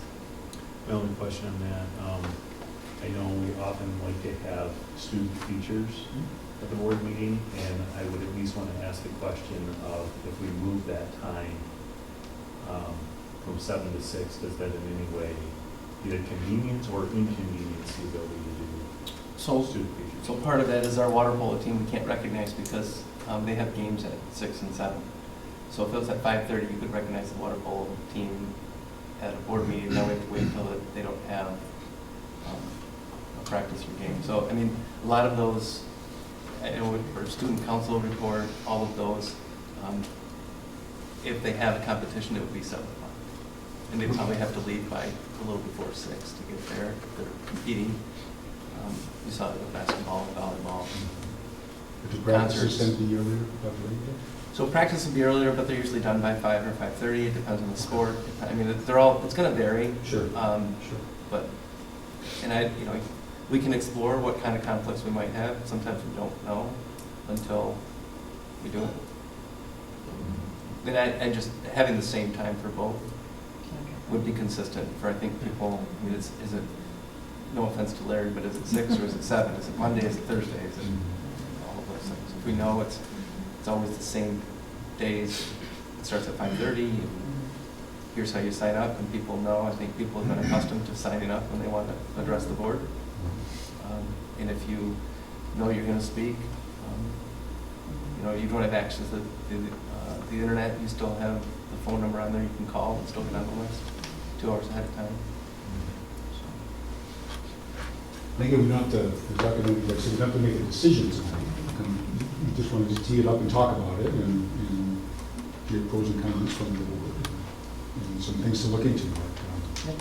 The biggest thing would be making sure the public has an opportunity to get here. And again, not knowing what the work schedule of the, I would say typical, because there's not typical anymore, is 5:30 too soon for that? That would be my only concern about moving them to 5:30, if it has an impact on the ability for people to get here. You're working Grand Rapids, can you do that? 5:30 is pretty tough, to be honest, for me. I certainly agree with, moving up from 7 to 6 for the board meeting. But anything much earlier than 6, I'm going to struggle with personally, and I would suspect some of our parents, if they're working until 5:30 can be pretty early for them to have the opportunity. Mark's retired, so maybe it doesn't matter. I don't have a strong feeling. My thinking is actually the same as this year's done, I don't want it to be inconvenient on either end for any of us here, or the parents, or the citizens, and the sign-up time seems reasonable. I think a couple hours should be fine. I think we should know by then what we want to talk about. So 2 hours for signing this. I'm just happy, whatever. I think 2 hours for signing time makes sense to me, and I think 6 o'clock seems pretty reasonable as well for both meetings. I would just ask if we change the sign-in time that we make sure that we're pretty visible about that, where people sign in, and just give people the opportunity to be very clear that they've got to sign up at a specific time. It's right on the agenda. We'll make sure. Okay, well, I think I'm hearing a consensus around 6 o'clock. I'm hearing a consensus around 2 hour signing time. Again, we can, Well, I'm just going to say, so what we'd have to do is then bring this back to the board at a Right. board meeting, because we'd have to approve the new times and dates for board meetings, as well as the policy that says 30-minute signing. So it'll take time to do this. Yeah. That's why I want to tee up now, so Yeah. we'll plan on for the board to come back at the next regular meeting to take action. Okay. Obviously, for the policy, it'd be a first reading and discussion. The other one is not a policy. It's just an approval of the dates and times for board meetings. Right. Then once that is approved, then we'd update the website. It takes time. Okay. Maybe we give some lead time, right, so it's not, so you have some time to notify the public in advance. Yeah, so the next board meeting, as an example, Sure. it'd still be 30 minutes. Yeah. We'll discuss it again. Sure. The people that are there will know, we'll have time. Just do. I guess maybe another question, if we're looking at the policy around public comment, I did have a parent speak to me after one of the previous board meetings who had not arrived in time to make the public comments, and, you know, their name was early, we had said, okay, they're not here, we moved on to the agenda, and they said, you know, I signed up, I did everything, but I wasn't right in the room because I was, you know, delivering my kids someplace and I arrived here late. I guess it's just a question for the board, would we ever want to circle back at the end of public comments to recall any names of folks who had signed up if they weren't present when we originally called their name before we closed that period of public comment? Yes, I don't see an issue with that. Now, if you take that to the extreme, one of the things obviously we want to avoid is folks kind of, wandering in the minute of, and wandering out. But I would suspect that would be the exception versus. Yeah, So- and I think the catch on that would be, at some point you close public comment and move Right, on to the exactly, agenda. exactly. But I guess if we Yeah. called somebody's name, they weren't there, and then you went through the name, Sure. I guess you could give them one more opportunity before you close that. Very close, yeah, sure. Yeah. Do we need a pattern? I'm sorry. Yeah, no, go ahead. Do we need a pattern whether the comments are going to be before or after? That's the early part of the meeting or the end? Like today or at the end of the meeting, the other meeting should have it before. Yeah, that's a good point. Let's talk about that for just a moment. So back to your question. We can do that, yes. And Robin and I can. I guess it's just a question. I'm sure there's pros and cons either way. Sure. But we can, well, let me talk to Dr. Manager Jack and Robin, and we can explore that. I think that's very much worth talking about. And things happen, partly with kids and whatever. So, and then Mr. Davis just brought up, we have been moving public comment around. Like today, it's at the end of the work session. And regular meetings, we have been at the front of the regular meeting, and I think that's been our general pattern. Rob and I just talked about this today. Okay, so go ahead. We have to get that consistent. Yeah. Yeah. What do you think? I'm thinking at the end, I'd like to have it consistent. And if we have one instance where a parent wasn't here, I think we flipped the comment time at the meeting. We did, on the agenda. we ran into that once. And so, whatever's best for the parents, I just don't want to have it be unpredictable for them. We should make it consistent.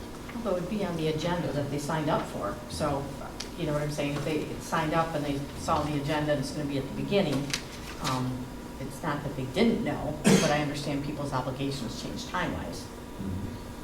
I guess just I've seen it with previous boards where, like, the concern if you had it at the front and 100 people sign up, you're never going to get to the business of the board that night.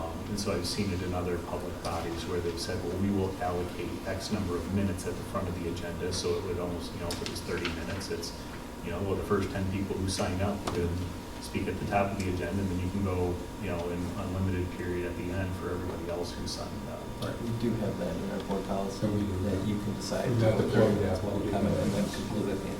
Yep. We had to do that once. So is it fair to say we default to public comment at the end, but we have the latitude to alter the agenda if needed? Well, I'll just stop there.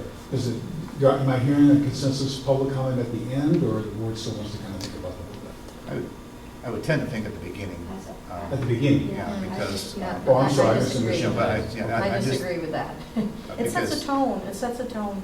Okay. And I would just as soon be able to have the public that are going to speak be able to see everything that's happening, then they can speak at the end. I agree with Don. And- I would think at the beginning, because then there's a scheduled time that they need to be here, whereas with some of our agendas, which can be pretty lengthy, and I know our meetings are very scintillating, they want to be here for every moment of it, but there might be some who want to have their comment and have other things they need to do. Mhm. Not something I'll die for here, so. Okay. I sometimes think at the beginning as well, because if a community member has something that they feel that I should hear, especially in regards to a board meeting, in regards to if we're taking a vote, I want to be able to hear what the public has to share. Because I want their input. And that would be true, especially if they're speaking to an item on the agenda, it would be nice to hear from Yeah, them I before we want discuss their it. input, I want to know what they're thinking.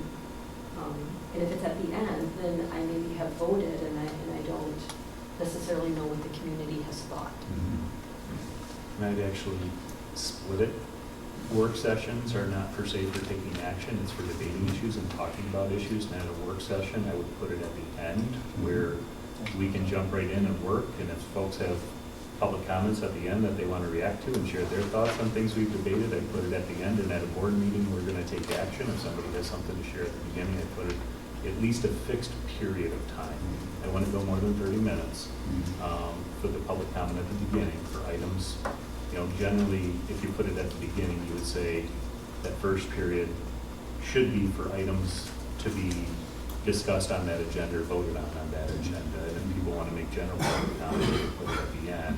Not that we're going to get into filtered comments, but I would try to direct people that way, where if you're going to take action, do it at the beginning of the board meeting and then the work session. Yeah, which is the general approach we take in public sessions and board meetings. Okay, well, so I'll propose that we kind of let that ride for the next couple of months, and we'll see how things play out, as it is right now. Work sessions and regular meetings beginning, again, which has been our general approach. Maybe we tweak that a couple of times based on some length of agenda and so forth, but we'll stick with that. I'll propose that, and then again, back to the initial part, 6 hours, 6 o'clock start time, and 2-hour public comment sign up. I think those are the 3 things I've heard, and then we can come back and revisit the public comment beginning and, or, split it as appropriate in a future meeting. Make sense? Yeah, and just to be clear, our next board meeting will start at 7. Yes. Correct, because we have to Just take wanna make action sure before we. Yes. let her Yeah, look at we're the sorting board. it out. Yes. Okay, good. Any other comments or questions around that? Good discussion. Okay, we move on to Park Elementary Design. All right, so we did not break ground yet, but we're getting close to designing Park Elementary. So excited. Larry's not here, which is a major disappointment. Yeah. I'm gonna fly through a couple of these slides and go through. But here's where we are. Here's the current layout of Park Elementary. You can see the offices in the bottom right hand, in the right, kind of the bottom right hand corner where you enter. You can see this is the layout of what the building looks like. In the right hand side, the large room is actually the gym, cafeteria, stage, whatever else you want to call it up there.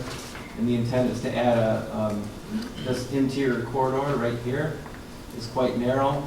These classrooms here are quite small with lower roof lines. And so the idea is to increase the classroom space as well as add a gymnasium to Park Elementary.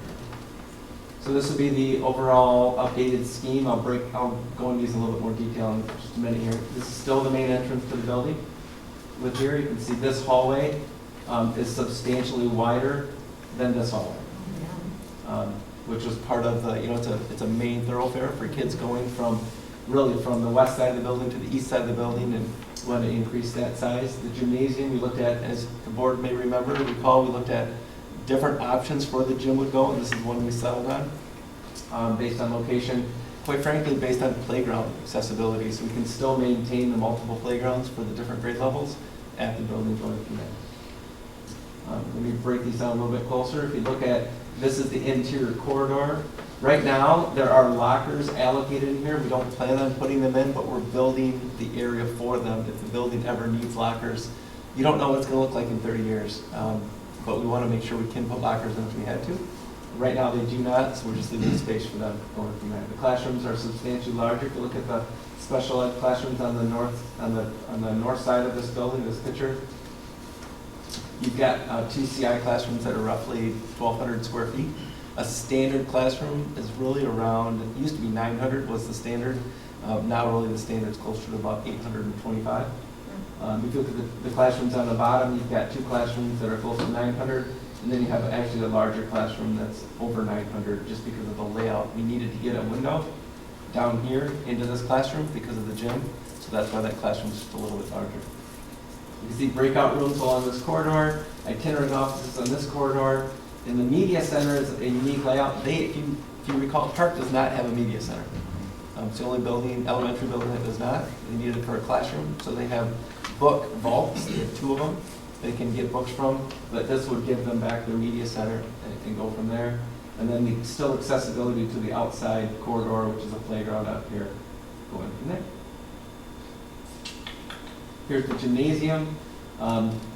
If you were to go over to Park, I almost said right up there, but we're not at the admin building, but where Park is, this is the parking lot that you would drop kids off over here where my mouse is moving. So this is the one off of Park Street, and that's where the parking lot would be. So here's your main entrance. This currently is the principal's office, but it was the principal's office. When Mrs. Stefanich took over at Park, she moved her office into a smaller room and turned the office into a conference room so they can have more effective meetings and so forth. So that's what you're used to maybe seeing over there. You'll see some renderings of what this looks like, but this is the entrance. You can come in here for the gym. We have doors here in case this is used maybe for community ed or there's morning basketball in there. We can separate it from the rest of the building. If you have a group signed up to use the gym, they can use the gym and still keep it separate from the instructional components of the building. It's got a bathroom there, it's an office. If you think about this gym, it's identical to Forest Grove's new gym going in. It will be identical to Bauer's gym that's going in, and it's identical to Allward's gym that's already in. So we're trying to be consistent with what Allward, when their new gym went in several years ago, and so that all buildings have that as a base. This is the office area. You can see a little bit more. We're adding a staff planning area here, which is attached to the media center, which is by the media center. And then there's add another bathroom. It's probably the most important thing you hear about when you talk to teachers is how many bathrooms are we getting for kids and for staff, and so we include them going through that. So here's some renderings. So this is, look just from this top angle here. Here's the gymnasium. Here's the old gym up here. You can still, this allows to keep a playground over here. We still have the play area on the left-hand side of the building, would be the west side of the building. And here's the gymnasium that would go in there. We're going to relocate the dumpster because we're going to change the parking structure at Park also. They will get a new monument sign also, but it won't go in until we have the parking lot redone. So the parking lot at Park is expanded quite a bit. We are working with the city on providing additional parking using part of Hughes Park. So we had a very productive meeting with the city, and it looks like we'll be able to look at that as an option, which will allow us to have more queue parking, so line up, parents for pickup, and it helps drop off too, keeps as many, Park is not a bad, it's not like Bauer where you want to get them off of 48, but there's still, the more we can get them off of Park and make it easier for kids to get dropped off and picked up. So remind me again, Doug, because I know at one point in time we talked about whether there would be any benefit to having another drive off of Van Buren, but there already is one that the buses use, correct? Yeah, we studied switching the parent drop-off and bus drop-off, and found it's much more productive to have the buses still stay on, which would be the kind of this northwest part of the building, Okay. and maintain that area. It's not disruptive going through administrative, quite frankly, it's nice to wave to the buses and the kids, and it's easier for them to get dropped off in the back of the building. It separates the two, and then parent drop off in front. The parent drop off in the front would at least double with our new parking structure, kind of like the changes we made to Forest Grove, Yes. how productive that was with getting people there. Just a look at the building, this is from the parking area, give you a general idea. There's the trash receptacle. The trash receptacle is not that big, it just looks that big from the angle we're sitting at, or where this was rendered at. See Park Elementary design in the building, going from there. And then just another view of when you get dropped off or walk up, that's what you see. And this is the office entrance is really right where this little girl's standing. That's the main entrance to the office. You have some windows here for offices. And this is actually the gym entrance down at the end.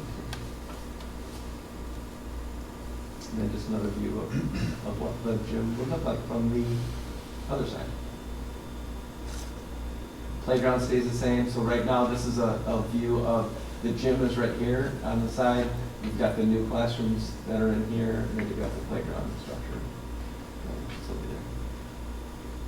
We've allocated a lot of additional playground equipment, as well as some additional ADA accessible equipment. We feel that a lot of our playgrounds do need to have some updated opportunities for kids that maybe can't access the equipment as easy as other kids. Any questions on the park? Now, this is a design. We start, I think, Wednesday, one of the days this week. We have another 7-hour meeting, 5-hour meeting, all-day meeting. But then we plan to go to bid for Park Elementary in the spring. And then we hope to, if everything goes as planned, we'll then have the 5th graders will be out of the building next year. So we'll have an opportunity to probably move our portable classrooms that are at Bauer and at Georgetown over to Park, because this is going to be a struggle. I mean, you're taking down the middle corridor, and you have classrooms on both sides. So we're going to have to do half and half with drywall hallways for a couple years. It's just going to take time. But hopefully when we get some of the kids out, we have some portable access for maybe some of the which would be the 4th graders, which would be the big shots on campus. And the 4th graders are there and have opportunities to get that work going. So the plan, we start with this work will start then the fall of 2023 after we get everything up and running with the 5-6 building. Could be October. It all depends on bids and how that happens. So none of this footprint spreads into the properties we just purchased, correct? That is correct. Yeah, looks like we're still staying off of it. Okay. And this is the final design? I'm sorry, did you say it was final or other than just some tweaks? Some tweaks. It's pretty final. We go through another design phase where there might have to move a door here, or but we don't anticipate moving the structures or hallways anymore. So we have electrical, plumbing, mechanical. Those reviews, we'll find out if there's other things. We'll talk about doors with windows, some without. So just exterior doors, door swipes. Kind of like building a house. Color light switches. So in terms of net classrooms, it's actually a slight decrease. Two. And just wondering, as we think out, we're confident that we won't need 2 extra classrooms in the future. If we do we know what, have we designed with expandability in mind? Yes, so that's a great question, because we spent a lot of time talking about that. So we do not see Park as a very, that'll be growing that fast, unlike maybe Jamestown Lower, or Jamestown Upper, or Riley, or Forest Grove. We know that there's growth in different areas. With Park, it's a little unique because we could have designed it differently to expand it with what we're building, or we could build knowing that we had to fix that problem anyway. So the gym, we wanted to do that knowing that we didn't want to put that at the end of a hallway where we couldn't expand. The classrooms, we wanted to fix the interior. If you look at this design here, this northwest side of the building here is expandable. Now that's where it gets into the admin building, is up here a little bit farther. We do, as President Hall mentioned, we own the 2 properties next to it. So we have options for building almost out here and out here. And we laid out 4 additional classrooms that we could put in there that would fit with some ease. And if you look at a building like Park, where it's going to be 4 grade levels, putting in 4 classrooms really meets the needs to expand. So do I see that happening in the next 10 to 15 years? Probably not. But we had talked about building onto Jamestown Lower when we first started this bond conversation, and we were able to slow that down a little bit because of some changes that we made within the building. That we didn't have to do it right away. But I think these classrooms need to be addressed, and if we're going to put a gym onto this building, let's fix these classrooms so that this building. The other option, I think Larry wanted us to knock it over and put a new one up, and that was more expensive. So. That's great. Good. Okay. Other questions, comments on the park plan? And so we're going out for bid in spring, March or so, like 23? Yeah, I think we plan on going to bid for the Bower work in the fall. Good. And then for park in the spring. Do we know the construction timeline? Is this inconveniences for a single school year? Longer than that? More than that. Yeah, this could be a 2.5-year project, just because we can't touch. For example, we'll probably start on the bottom end of the building, but a lot of it has to do with mechanical, of where you can't just shut down the power on one side of the building because you're working on the bottom. So we're looking at putting temporary hallways in there. I mean, there is nothing on the interior of that building that stays. There's no wall that stays there, no ceiling that stays there. It's gone. And there's no temporary hallway that we can put in for kids to kind of maneuver. So it's probably going to be about a 14-month project on the south side, and maybe another 14-month project on the north side of that interior hallway. And then the gym will get some paint to make sure that's cleaned up, because it's been a cafeteria and a gym. We want to make it look like a cafeteria again. So it's going to take a little bit of time. We knew it, and I remember talking to park staff about, we're probably not going to start this till 2023, and they're like, that is forever. And now they're like, oh my goodness, that's next year. And I'm like, yeah, so, because this was back in 2019, we were having these conversations. Lots happened. Because we figured the 5th graders will be in the new building at that point too? Okay. So we won't need, and the reason why, to Chad's point about there's fewer classrooms. Number one, we're adding a media center, so that's kind of it's really one less classroom. But we won't need as many because the 5th graders will be gone. So we still have, when this is done, I think we still have one empty classroom, but it could be an expansion of pre-K. It all depends on where the need is. And we also have CI classrooms here, which if there ended up being a shift in demographics, there'd always be the question, if you had to, you could move CI. We could, and we want to design the room for the kids. Right. Transition for all kids is challenging. For some of our special needs population can be challenging. The unique thing about Park is it is pretty centrally located. So we'd like to keep the program there. We have other buildings that could house it, but if we can keep parents in one program and kids in one program with the same staff, same environment, that'd be good for them. Yeah, it's good for the kids. Good. Other questions, comments? Okay, good. Mr. Briggs, motor pool van purchase. I assume you're taking this? Thank you.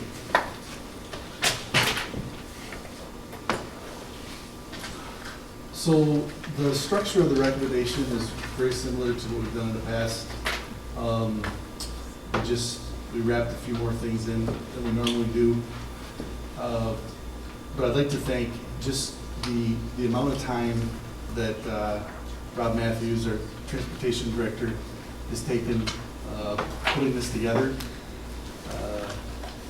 It's almost like my one pager doesn't do it justice. I mean, he's just, the amount of bids, the amount of time is amazing. And as Rob explained to me, with the production schedules for 2022 model years ending and the manufacturers wanting to get going with their 2023 lines, this really is a time we had to move. And it's really difficult.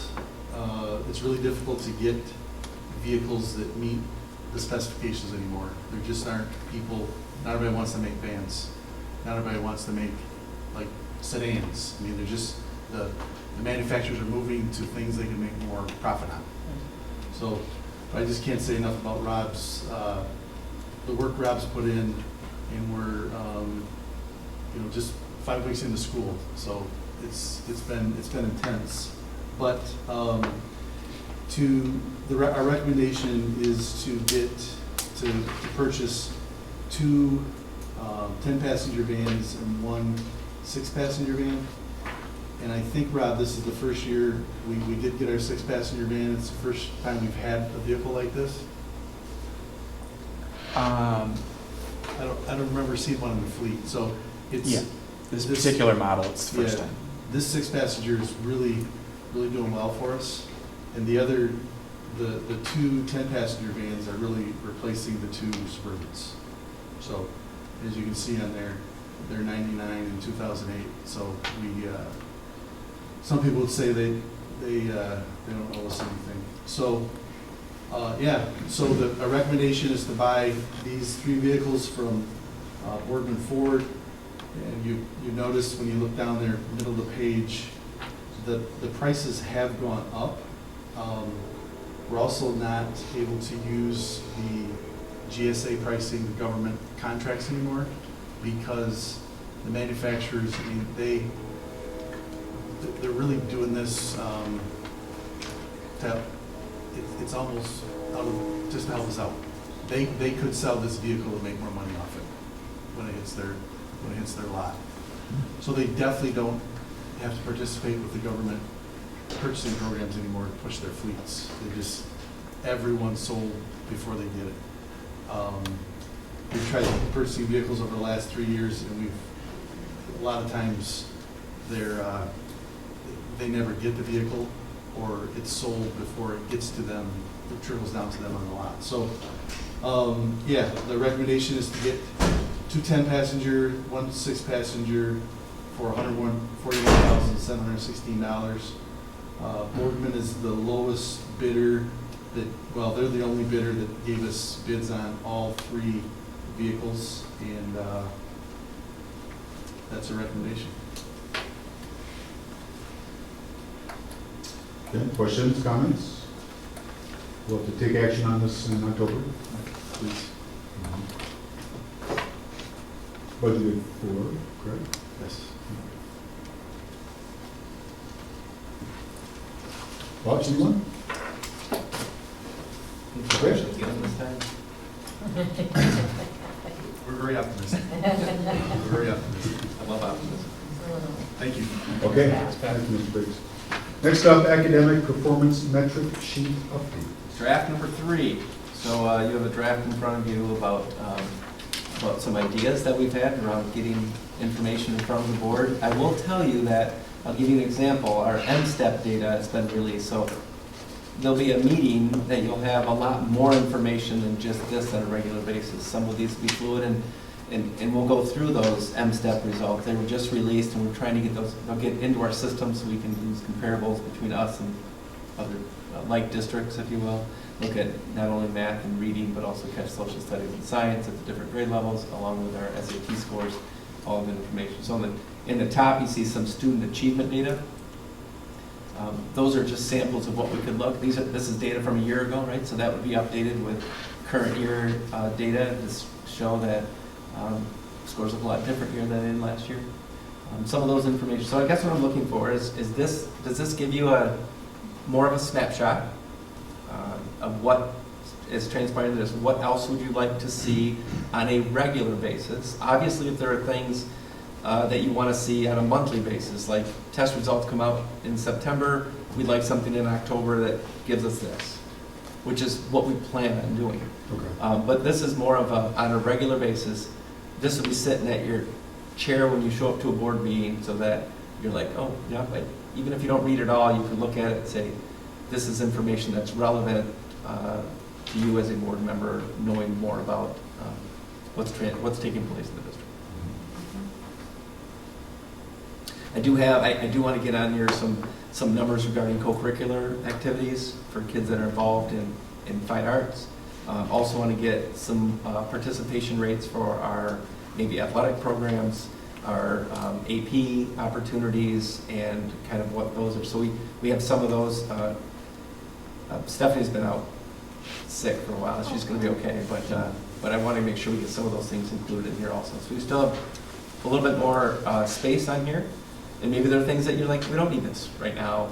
Can we get other things out of it? So I'm looking for what other areas you'd like to see. And you don't have to tell me now. You can email me and say, what about this, or give me a call, or if you go home and you're like, you know what, somebody was asking me about this at the grocery store, and I didn't know. I want to make sure you're aware. You're aware. Couple. Great. Sorry, go ahead. No, it's great. I mean, I love the snapshot, one-page view of stuff. Other questions, comments? I love it. Looking at AP, you've got AP classes offered, AP enrollees, and wondering if there's a way to also talk about AP credits awarded or earned. So that's a little bit. Let me think. Tell me more. What?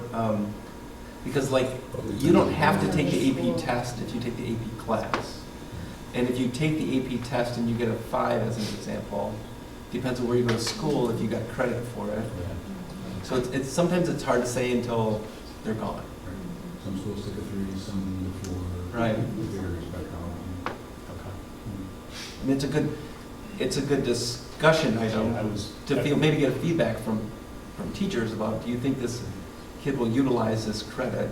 I was surprised until I saw this version. I had never seen the stats, scholarship money offered, scholarship money accepted. That's a really cool stat to think about. That's a big number. Yeah. Couple thoughts I had. So this is good, and this is evolving, and it'll continue to evolve over time. I mean, so I don't expect we're going to come up with the answer and it'll be cut in stone. This will evolve, depending on what the district's at, and board input, and teacher input, and administrative input, and so forth. Again, if I think we used the example of a car set of dashboard, a car set of instruments that you see, and there's some that you're checking all the time, like speed, and there's some that you glance at, like fuel, and so there are those metrics that we want to keep looking at on a frequent basis, and you just said one. The test results come out in September. We want to see something in October, and so we'll have space on here in which we can do that. There are other. I know you and I have talked about kind of squeezing everything into one page. I'm less concerned. And again, just sharing my thoughts. I think there's a lot of great information on here. I would agree with the comments that there's information on here that we haven't seen as a board, but I think it's really important for us to understand the district. Some of that may go on a second sheet that is kind of like you're checking the gas level, or you're checking for engine lights on, and others may be on a first sheet. I know we don't want this thing to be 10 sheets, so I'm also cognizant of that. We don't want to continue. I'd still like to keep it to one piece of paper. It might be two-sided. Sure. Okay. Fair enough. Or maybe I don't want to make by the font 17 piece of paper. Yeah, I don't want the font much smaller, because even with glasses, it's getting. You mentioned co-curricular, extracurricular, so that was one thing I was thinking of, and I'll send you this, Dr. Vanderjack. Teacher satisfaction surveys is something that comes to mind. Achievement, or status to achievement of SOAR goals. I wonder about other things like parent-teacher conference attendance. If parent engagement is a indicator of school success, parents are engaged, highly engaged. Now, we may find that they hover around the kind of looking back at Ms. Armstrong there. We may find that they kind of hover at a pretty constant level over time. I don't know. But that's from a parental engagement standpoint. And then I heard earlier this evening, I heard the discussion around ninth grade performance. Next, grade left. Yeah, as an indicator of how well they'll do in high school. So that's interesting. I don't know if there's any hard data that we could tap into, but that's something like that also. Maybe, hey, we want to show you this data. Maybe it's not something we carry over, month after month, but that was I've never heard that before. We talked about third grade reading scores, but this ninth grade performance was, again, something that struck me as, well, if that's really an indicator of high school performance, maybe that's something we could look at. So again, maybe that's not all crammed into one sheet. Maybe those are things we're cycling metrics in and out of. And again, I can send you all that. The other thing I think about that we've talked about in the past is targets. So it's great to see where our SAT scores are at and versus other districts, in some ways our competitive districts and others. And I like including the East Side schools in there to give us a kind of a look at East Side. But where would we, and we're not going to get there right away. We have to mature into this. But where would we want our SAT scores to be? What would we be targeting? What would we target in terms of average score or average M-step? And I know M-step's not great because it goes all over the place, year in and year out. So that's fraught with risk, I understand that. But you know what I mean? Where do we want things to be versus just comparing ourselves to our surrounding districts or competitive districts? So just some thoughts. Again, I'll summarize all that. We can talk more about that. But I do think this is really good. We're getting closer. Yeah, I think so. I think so. And this will give us something to look at. And again, if you have other ideas, you're like, focus on academics. This could very well be a conversation that, a work session where you have your metric sheet, any questions, or we highlight a couple areas. Right. And then you're like, next month we'd really like to see something about this, or this is a hot topic. Exactly. Can we look at this? The answer's yeah. Right. It doesn't have to be, you have to keep this, it might be supporting documentation or additional documentation. Right. Keep this in front of you so you can know where we are. Great. Good. Other questions, thoughts? And again, please send other thoughts, send them out to Dr. Vanderjagt, to the board, because this will evolve, this will change, but I think we're on the right path. Definitely. Good. Okay, last discussion item, superintendent goals. So next work session, you actually have your evaluation training, I believe. Mm-hmm. And so normally this time of year is when I would share with you where I am regarding my goals. These are the 3 goals that we discussed in a previous work session. And I'm just going to give you a quick update. I mentioned a little bit about M-STEP results when it comes to the metrics used and the growth of elementary and secondary students. So that'll be plugged in, and then an actual growth measure will be generated to say where are we when it comes to growth academically. You saw, I talked a little bit about the scores. I sent a report to the board, or an email, or in board briefs I updated a little bit to the board. It'll show where I am, where we are as a district regarding growth model when it comes to, and that's the same model that all of our teachers use, administrators use when it comes to the evaluation process and what it looks like for them. So that's where we are with that, and we should have that. I was hoping to have it by last week when I met with IDEX is the company that does all the metrics and brings it all together, but they didn't have, the data wasn't all in, so we had to make sure we get everything. So that'll be hopefully in the next week or so. We'll have that model for our staff and go from there. Goal number Just one real clear on that. Yep. So you're saying that data, we'll have that data that then says, okay, we're all aligned at the October training session. We're all aligned relative to district academic performance goals, superintendent academic performance goals. It'll be. Yeah, you should have that domain of my evaluation by the October. It will definitely be by November, but you should have by October that value. With complete clarity. Okay, good. Yep. Thank you. Goal number 2, as you heard Mrs. Ball tonight, go through the book guidelines. We've been through the procedures of how books get in the district, all that. We've been through that. That was a major undertaking from the beginning of the calendar year. And so you've seen that process multiple times. I know we've sent it to you, we've also covered it multiple times. So that's That's moving along. Obviously, the Alexandria connection with Power School and parents being able to access that, that's on there also. And then third, the construction updates. I think you hear most of them from me and keep you posted. I'm hoping they pour the floor to the field house at some point. I can go through all the details. I mean, we meet weekly. Obviously, Pat and I meet more than that, but we're now scheduling meetings for the 5-6 building. We are looking at, in the spring, we'd like to do a walkthrough with any community members that want to go through the building, kind of meet at Baldwin Middle School. We sign up ahead of time. We'll take buses and go over there. And, you know, Pat will take a group of 15. I'll take a group of 15, and Melanie will take a group of 15, and we'll go through the building, and we'll go do another tour. I'd like to get parents excited about that. Melanie's been meeting with 4th and 5th graders. I'm sorry, 4th and 5th graders, letting our 4th graders know that this is your last year of the building, that they're graduating too from elementary school. So she's been meeting with them. We have a blurb in the Appleseed that goes out regarding the 5-6 building.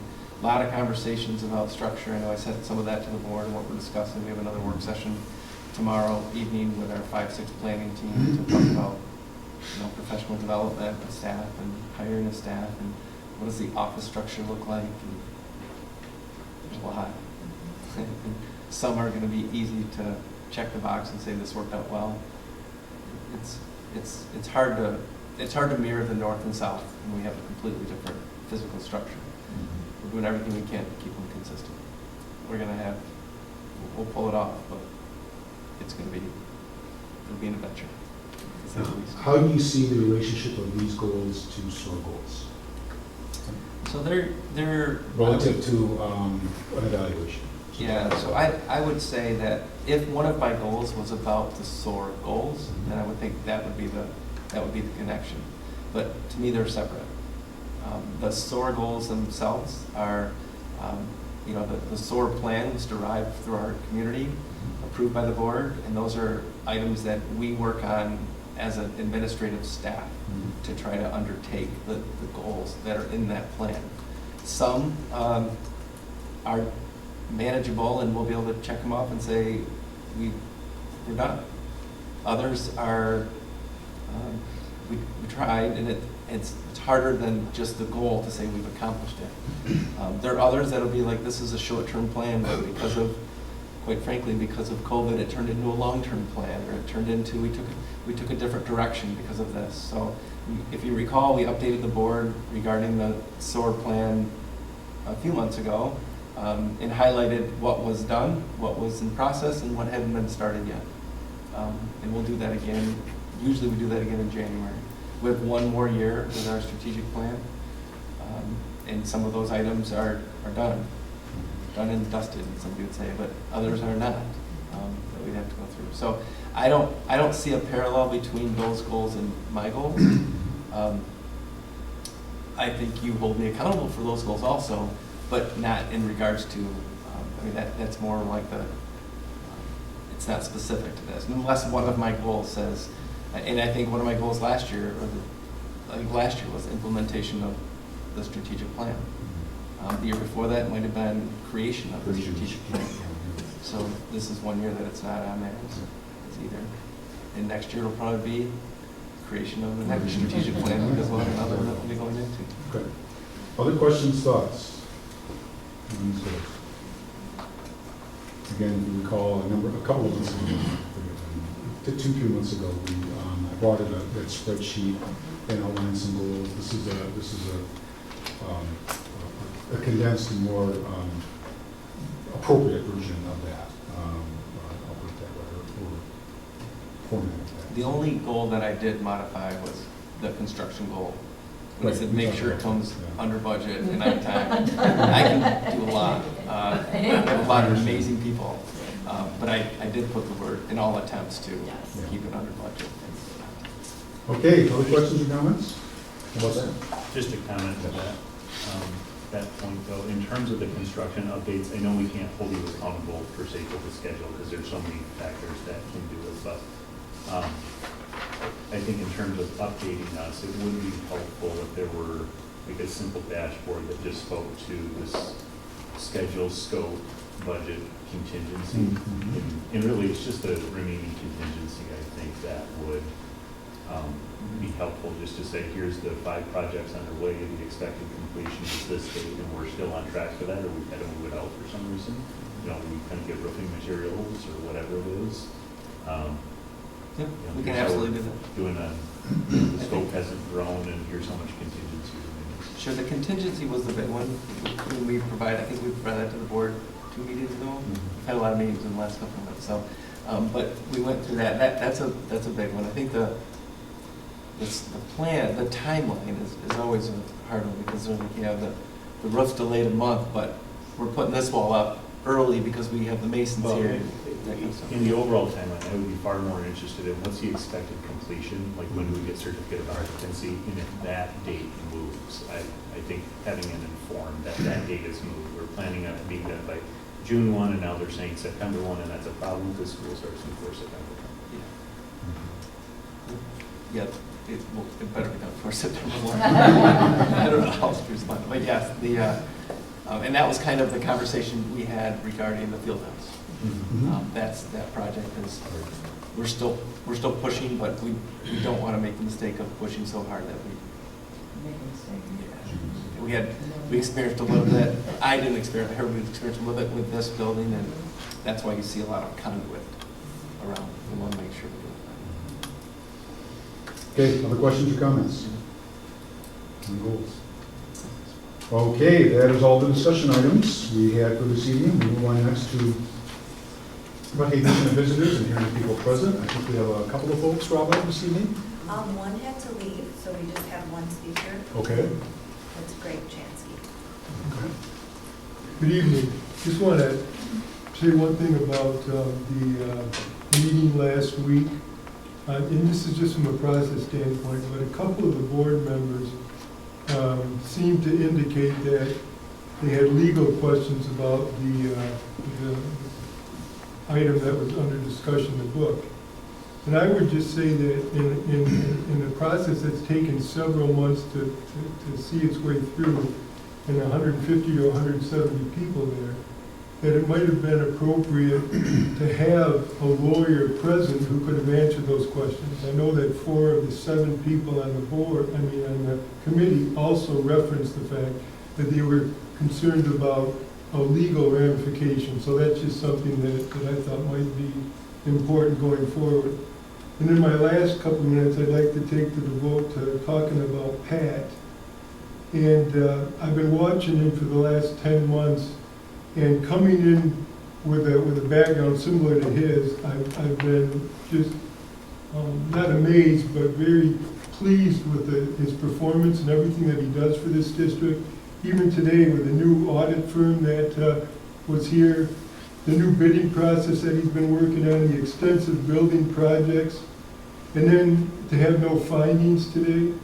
And then finally, his ability to be able to not only answer questions, but to anticipate them in advance. I think earlier, Mr. Tuttle asked a question, and right away he had the answer to it, and then he had the answer to several follow-up questions that might have come. So I just want to commend him for his professionalism, his expertise, and the way that he guides this district, because I've seen a lot of situations where finances can be a big concern and a problem, and that doesn't seem to be the case here. And Pat, I'd like to thank you for all the work that you've done. And, We have a great team. We have a great team. and I owe you 4 seconds from last week, Ken, so here it is. Okay. All right, thank you for your comments. Okay, with that, we will do a board roundtable, and then we will adjourn. Mr. Davis. I'm all set, thanks. Okay. A good meeting. Thank you, Nicole, for all of your hard work in getting Alexandria up and the transparency for the parents. I appreciate it. Thank you. Just wanted to share a statistic. City of Hudsonville, which obviously is not only a portion of the schools, did a survey, and I found it very interesting and surprising. But within the city of Hudsonville, 1/3 of the residents have only lived in the city for 3 to 10 years. That was surprising to me. And again, it's just the city of Hudsonville, it doesn't include all the townships. But that was a surprising statistic, and I think it's a reminder to us, again, of people moving in and out of the district. And obviously, there's change that goes on. Other than that, Mr. DeWitt? This is my first meeting with all of you, and I just want to say thank you again, and thank you to the community. I've got some big shoes to fill here, but I'm definitely looking forward to it, looking forward to working with all of you. Just welcome to the interview. Nice to have you on the board. And just want to leave Pat and Doug with the final words of the auditor, who said, this may be the strongest team he has ever worked with. Like, that really should stick with us. I mean, we are fortunate in Hudsonville for the team that we have. And for an entity that's working with 100 school districts, that's incredible, Chris. Excellent. Yeah, very good meeting. A lot of good, wide-ranging topics covered, and got through a lot of information. And so, thanks everybody for sticking with it. And we're done before 8:30.